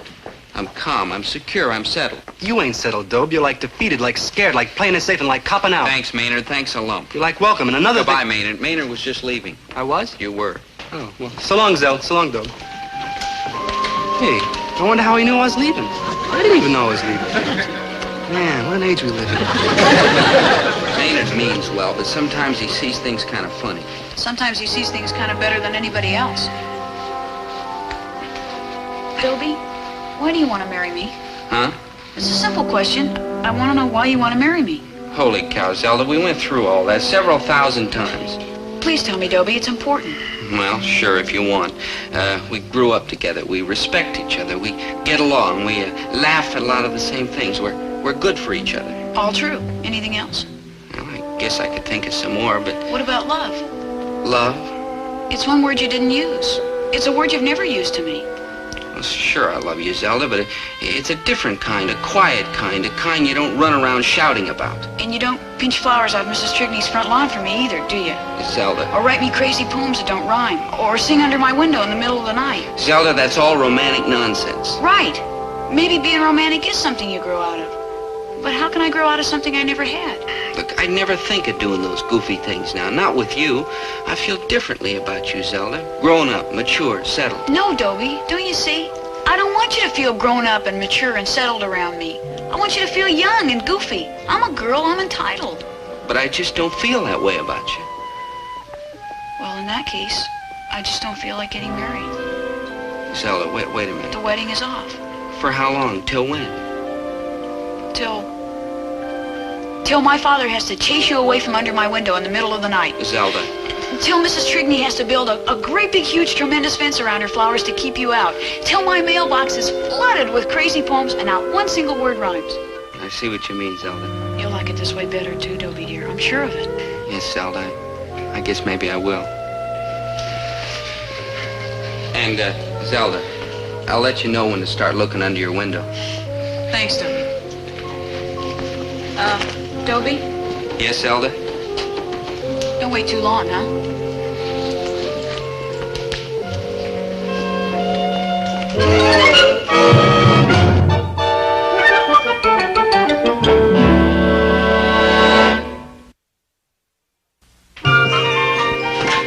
Oh, hi, Maynard. Like, bye, Dobe. Bye? Maynard, I'm not going anyplace. Sure you are, good buddy. Into the blessed state of community property. Oh, Maynard, didn't you hear? Oh, so I bring in my wedding presents. I like under protest. Yeah, look, Here's Maynard. my petrified frog. Yeah. My ball of tinfoil I've been collecting since I've been a little tiny baby. And, Maynard, look. my most prized possession of all. The only existing statue carved by hand out of soap of Roger Maris in civilian clothes. Maynard, didn't you hear? We called it off. Zelda and I are not getting married. Well, what do you say to that? Give me back my wedding presents, you false pretense. Dobie, I want to talk to you. Yeah, Zelda. Small girl, what would you do if somebody gave you the only existing statue carved by hand out of soap of Roger Maris in civilian clothes? Wash the dishes with it. Well, buddy, when you called it off, you done good. Sing. Zelda, look. Oopsie, sing. Zelda, you promised you'd wait till I was ready. I am waiting. Zelda, this is waiting. You bet your boots. When you get that sudden urge to sing under my window in the middle of the night, I'm going to make sure you're on key, Buster. Zelda. Sing.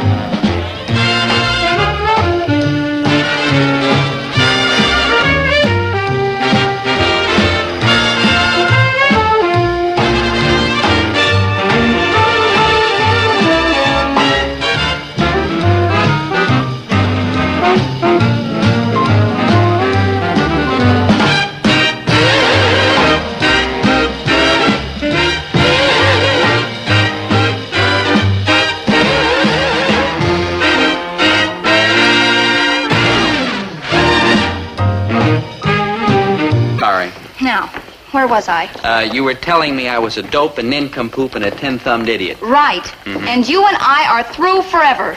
Here's your high-Y pin and your artificial gardenia. I'd give you back your class ring, but it melted when I was washing my hands. Look, Mary Ellen. Don't call me. I'll call you. Well, back to the old drawing board, huh, Dope? Maynard, I've got no time for your nonsense. My heart's broken. Your heart's always broken. Well, I've got no luck with girls. Oh, I wouldn't say that, good buddy. In fact, I think you got like a lot of luck with girls. I mean, considering the girls you chase after, the worst thing that could happen to you is if you got them. That's not true. Oh, yes, it is, good buddy. You want I should run through some of the names of the mean and rotten girls you've been aped for? Maynard, I'll admit that I have occasionally made a mistake with a girl. And I'll admit the sun rises in the east. But I'm getting better.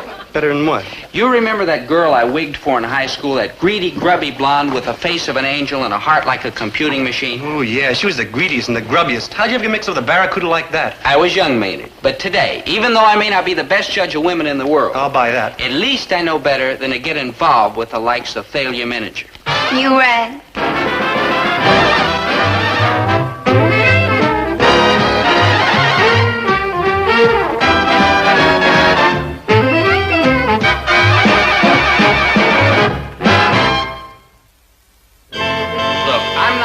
I'm a genius or an Einstein or like that, but I'm not altogether an idiot either.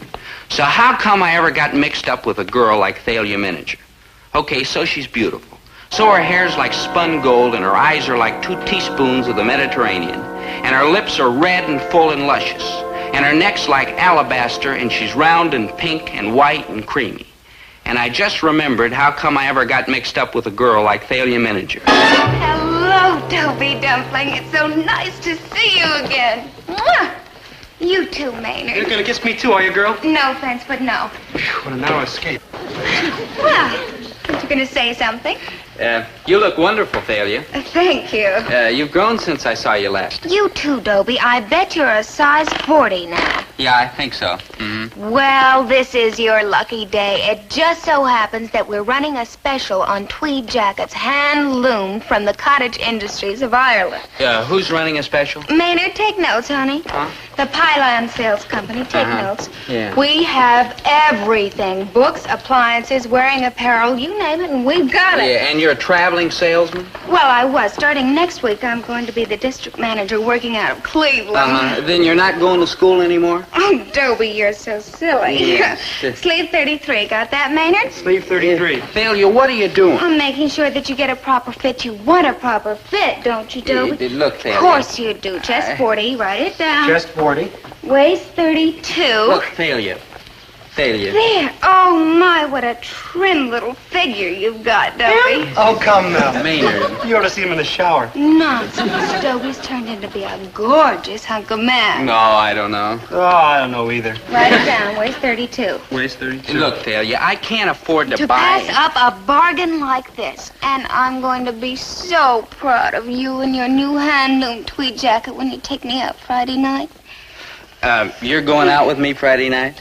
Well, of course I couldn't resist a gorgeous hunk of man like you in a hand-woven jacket and a necktie hand-woven by the Navajos. Thalia, I haven't got a necktie hand-woven by the Navajos. You don't? No. Oh, Maynard, write it down. 6 neckties. 6 neckties. And 6 pocket handkerchiefs for lard. Yeah, what's foulard? You don't know what foulard is? Uh-uh. Write down 1 dictionary. We've got that, too. Yeah. We just have Look, everything. Thalia, I'll buy the jacket and the ties and the dictionary. And the handkerchiefs And the for lard. handkerchiefs for lard. But first, I want you to answer a question for me. What? This. Haven't you learned anything in the last few years? Of course I have. I've learned salesmanship, double-entry bookkeeping, cost accounting, amortization, No, Thalia, you investment haven't learned a counseling. thing. You're still the same. Same what? The same greedy, grubby, money-grasping chick you always were. No offense. No offense. I'm plenty offended. It just so happens that I don't care a thing about money. You? Oh, come now. Well, I don't. Not for myself, that is. I've got to think about my family. Now, I know. Your father's 60 Has years a old and kidney has a condition. kidney. And your mother isn't getting any younger. And your brother shows every sign of becoming a public public charge. charge, So yeah. you see, it's up to me, Dobie. I'm the only asset my family has. Mhm. This hair, these eyes, these teeth, this face, this body. Take it away and they're ruined. You're all heart, girl. Yes, I know. Dobie, darling, I'll see you Friday night. Yes, Thalia. 7 o'clock? 7 o'clock. And I know you're going to be right on time. Because you're selling me a new watch. Good thinking. Bye, Dobie. Bye, Thalia. Poor Dobie. What do you mean, poor Dobie? You're hooked all over again on that greedy, grubby chick. Maynard, if there's one thing I'm not, it's hooked by Thalia Manager. Oh, yes, you are. Oh, yes, I am. Between the time I saw Thalia Manager on campus and Friday night when we had our date, I made up my mind that I wasn't going to get hooked again. I was going to play it cool, calm, casual, composed. Thalia, I love you. That's nice. Oh, I know you don't care anything about me. No, I love you, too. To you, I'm just another... excuse me, would you mind repeating that last statement? I said I love you. You're kidding, of course. I wish I were, but I've always loved you. You did a fine job of concealing it. Because I had to. If it were up to me, I'd have been yours long ago, but I can't think only of myself. I know your father's kidney condition. That's right. Isn't it getting any better? Well, I don't know, but it's hardly the kind of thing you talk about here, is it? I guess not. Well, I decided to put you completely out of my mind, and I thought I'd done it till I saw you the other day. And I knew it was still you. Thalia, my darling.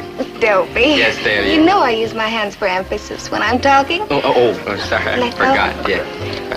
I dropped you once, and I can do it again. But you love me. Love doesn't butter any parsnips. Thalia, I'm never going to have any money. Well, certainly you aren't. What are you taking at college? Oh, some wonderful courses. English literature, Etruscan art, medieval history. Swell.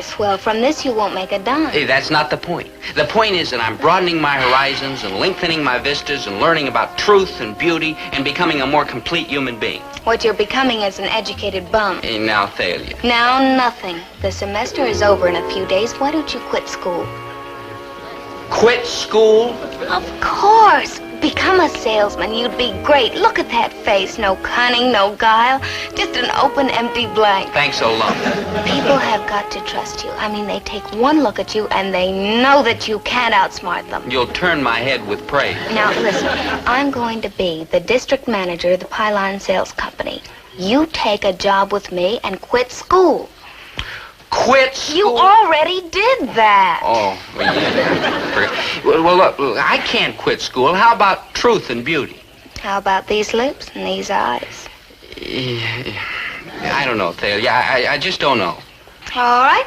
I'll be in town for a few more days. You think it over. And while you're thinking it over, I'd like you to remember something. What, Thalia? This. And so I searched my soul. Should I quit school and become a salesman? Should I stay in school and search for truth and beauty? I looked into my heart, and what I saw there were two faces. One face belonged to Thalia Manager. Gorgeous, pink, white, creamy, dreamy Thalia Manager. The other face I saw, I'm bound to admit, was somewhat less attractive. Mr. Pomfret, I admire you, and I'm on your side. I believe in ivory towers and being a seeker of truth and beauty. Well, I'm glad to hear that, Dobie. Yeah, but there's this girl I'm in love with, Thalia Manager. Oh, yes, Miss Buy Now and Pay Later. Yeah, Thalia wants me to forget about poetry and dreams and start earning a living. I live in an ivory tower because I like the view. But believe me, comes the first of the month, and my tower is carpeted in unpaid bills, wall to wall. But you wouldn't change things. No, I wouldn't.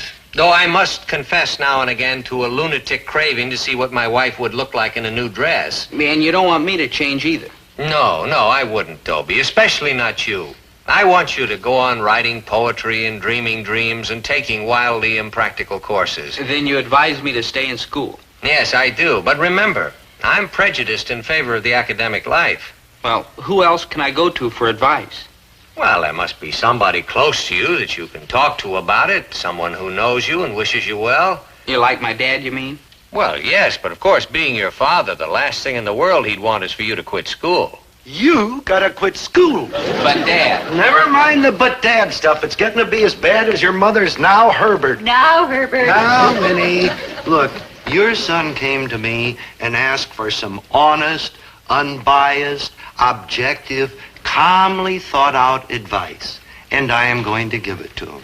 Son, smarten up, get a job. Oh, I still have things to learn in college. Oh, he sure does. He still has to learn about Japanese finger painting and wildlife in Minnesota and about a bunch of Greek statues that aren't even all in one piece. And this is going to help him earn a fat lot of bread. Dad, man does not live by bread alone. Oh, that he does not. He has to have butter and eggs and milk and meat and maybe once in a while a new suit of clothes that his poor old dad shouldn't have to pay for. Especially when his poor old dad's a miser. No offense. Well, sir, it was a pretty good fight for a while. Dad was slugging as usual, and Mom was dazzling him with footwork as usual. And all in all, it was a pretty even battle. Then Dad brought in some reinforcements, and from then on, it was strictly no contest. Well, what's more beautiful than being a salesman? Think about it. When you walk into a place and then you walk out knowing that you've sold something to somebody who wouldn't have bought it unless you'd walked in.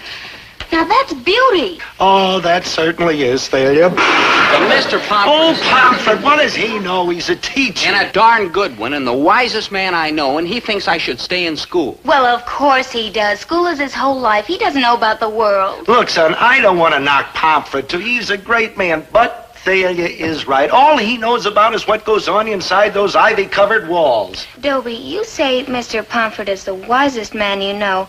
Now, if he told you to be a salesman, would you be one? But he told me to stay in school. I know, but maybe he didn't really understand. You see, if someone explained the facts to You, for instance? me, for instance. You're going to talk to Mr. Pomfret? Yes, and I'll leave it entirely up to him, okay? That sounds fair. Oh, it certainly does. Good buddy, you know what you are? Dead? Dead.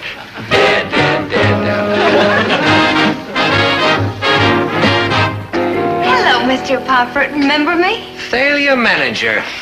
How could I forget? My, you're looking well. Me? Oh, come now. Well, let's put it this way. You haven't changed. Not even my jacket. Which reminds me, we are running a special this month on tweed jackets, hand-loomed by the cottage industries of Ireland. How nice. You'd look great in a new tweed jacket. I'd look great in a new anything. Here, why don't you look these over? Thank you. These I can afford. The jackets, no. I hope you haven't come here to sell me something, Thalia. No. Or to collect money that I owe for something I bought? No. In that case, sit down. I came to talk to you about Dobie Gillis. That's what I figured. Now, I'll get right to the point. Let me help you. You want Dobie to be a salesman. He's eager, friendly, honest, decent, frank. In short, he has everything it takes to make a good salesman, right? I'm so glad you agree. Yes, I agree that Dobie has everything it takes to make a good salesman. And if you want him to quit school and go to work for you, I'll fight you to the death. Excuse me. Pomfret here. Oh, yes, Dean. Well, I talked to the Maintenance Workers Union. They've agreed to an arbitration. Yeah, well, we'll get together early tomorrow morning. I think I should have it wrapped up by noon. Oh, thank you, sir. Bye. Yeah, well, even these halls of ivy have their little labor problems. I act as a kind of unofficial mediator. Now, about Dobie Gillis. Look, you've agreed that Dobie'd make a wonderful salesman. Yeah, but why can't he finish college first? Pick up a little culture. Well, I'm all for culture. Why, at our sales meetings every month, we have a wonderful talk by some successful banker with picture slides in color. Oh, it's Jim Dandy. Look, Thalia, maybe Dobie is cut out to be a salesman. But right now he's on the threshold of great discoveries. The whole world of truth and beauty is opening up to him. Now, how can you take him away from that and make him into a doorbell pusher? What's wrong with pushing doorbells? Excuse me. Pomfret here. Oh, yeah, the bid on the new lab.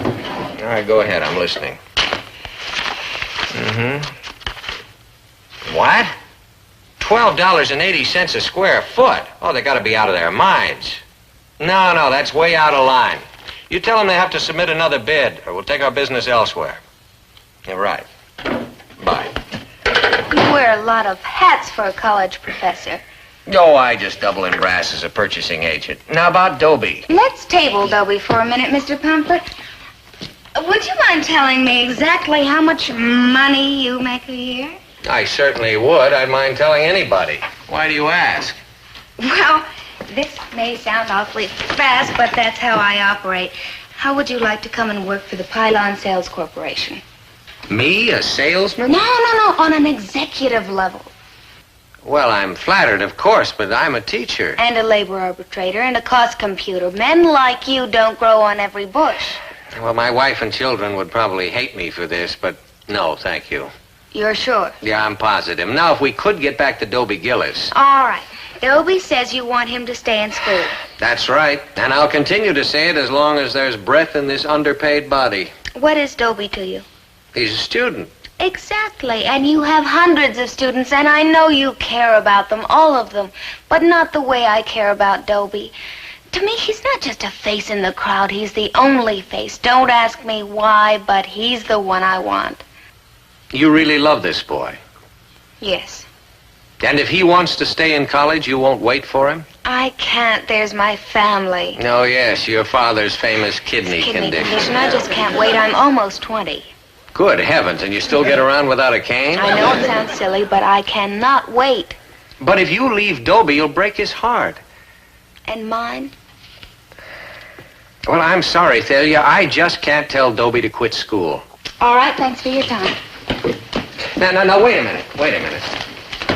I can't tell Dobie to quit, but I'll do this much for you. I won't tell him to stay, either. I'll tell him he has to make up his own mind, okay? Mr. Pumpert, you're quite a fellow. Oh, come on now. I'm just a plain, ordinary guy, wise, brilliant, astute, penetrating. In fact, in every way, I'm superior. You think you're kidding? Like heck I do. All right. About that offer, that executive position, it's still open. Well, I decline, with thanks. Well, you don't have to give me an answer right now. I'll be in town till tomorrow morning. Now, you take my card and call me if you change your mind. That's not a chance. I don't know. You're full of surprises. Bye.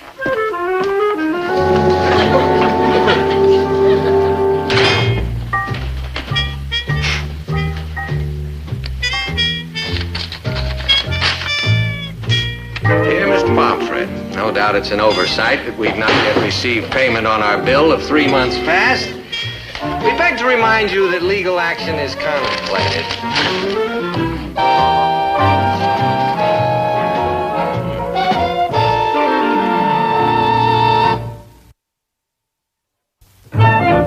Mr. Pomfret didn't say stay, and he didn't say go. He left it all up to me.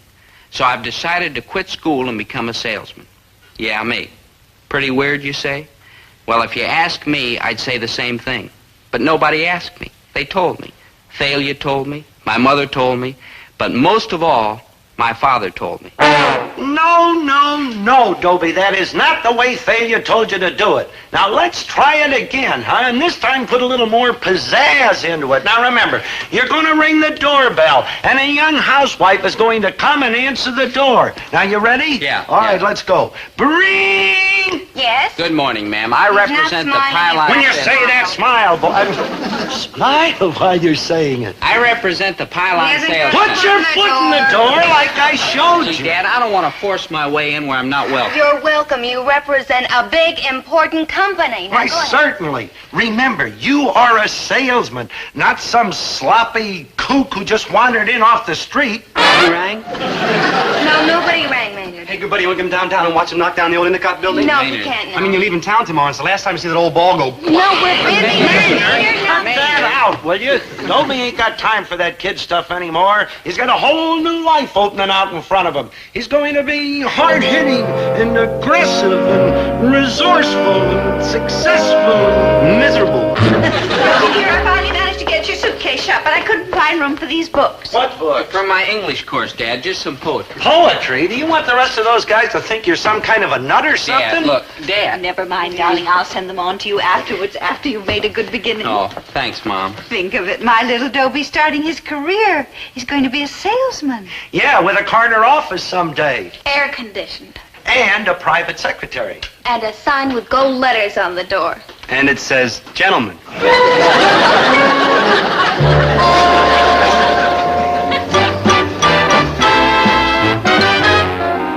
This is it.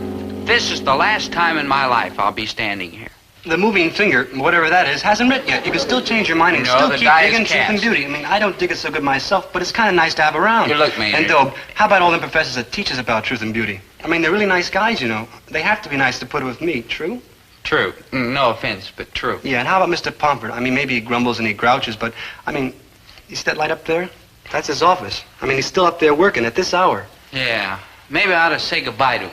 Yeah, I think you ought to. I mean, just because you're walking out like a dirty skunk is no reason you shouldn't be friendly. Yes, dear, I'll be home soon. I'm just going over the monthly bills. No, not paying, just going over them. Oh, now, don't worry, dear. We'll manage somehow. Yeah, all right. Goodbye, dear.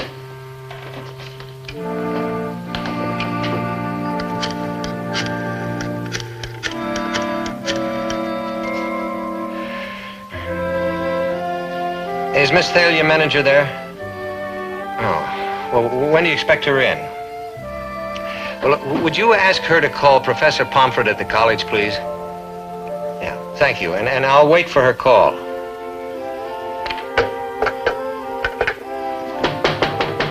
Oh, Dobie. I saw your light on. Oh, well, I'm glad you did. Come on in, Dobie. Oh, thanks, Sit Mr. down. Pomfret. Thank you. What can I do for you?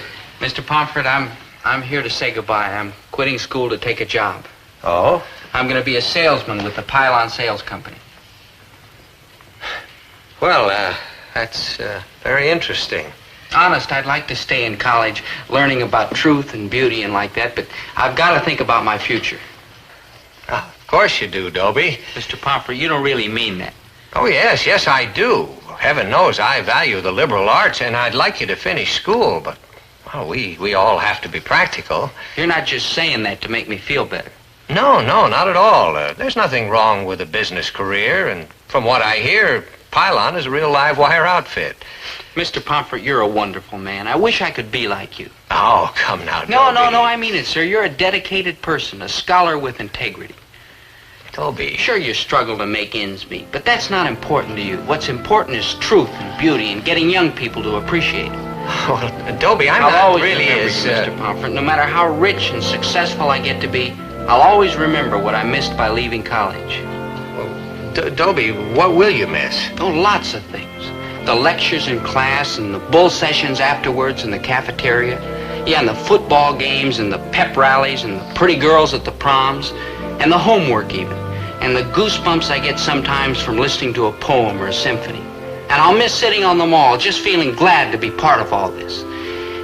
And you know something, Mr. Pomfret? I just decided the Pylon Sales Company can go jump in the lake. Good for you. Even if it means losing Thalia and having my dad break me into little pieces. Dobie, this calls for a celebration, and I'm treating. Don't lose your head, sir. My boy, I'm going to buy you the biggest hamburger that you've ever seen. Your phone, Mr. Pomfret. Yeah, it is. Yeah. Aren't you going to answer it? No, I know who's calling, and she's got the wrong number. Boy, has she got the wrong number.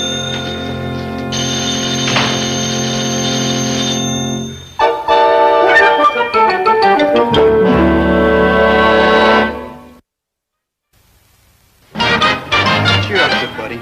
Cheer up, he says. What's there to be cheerful about? I'll never see Thalia again. Sure you will. She'll probably be back in the spring to slay a lightweight suit. Oh, Thalia.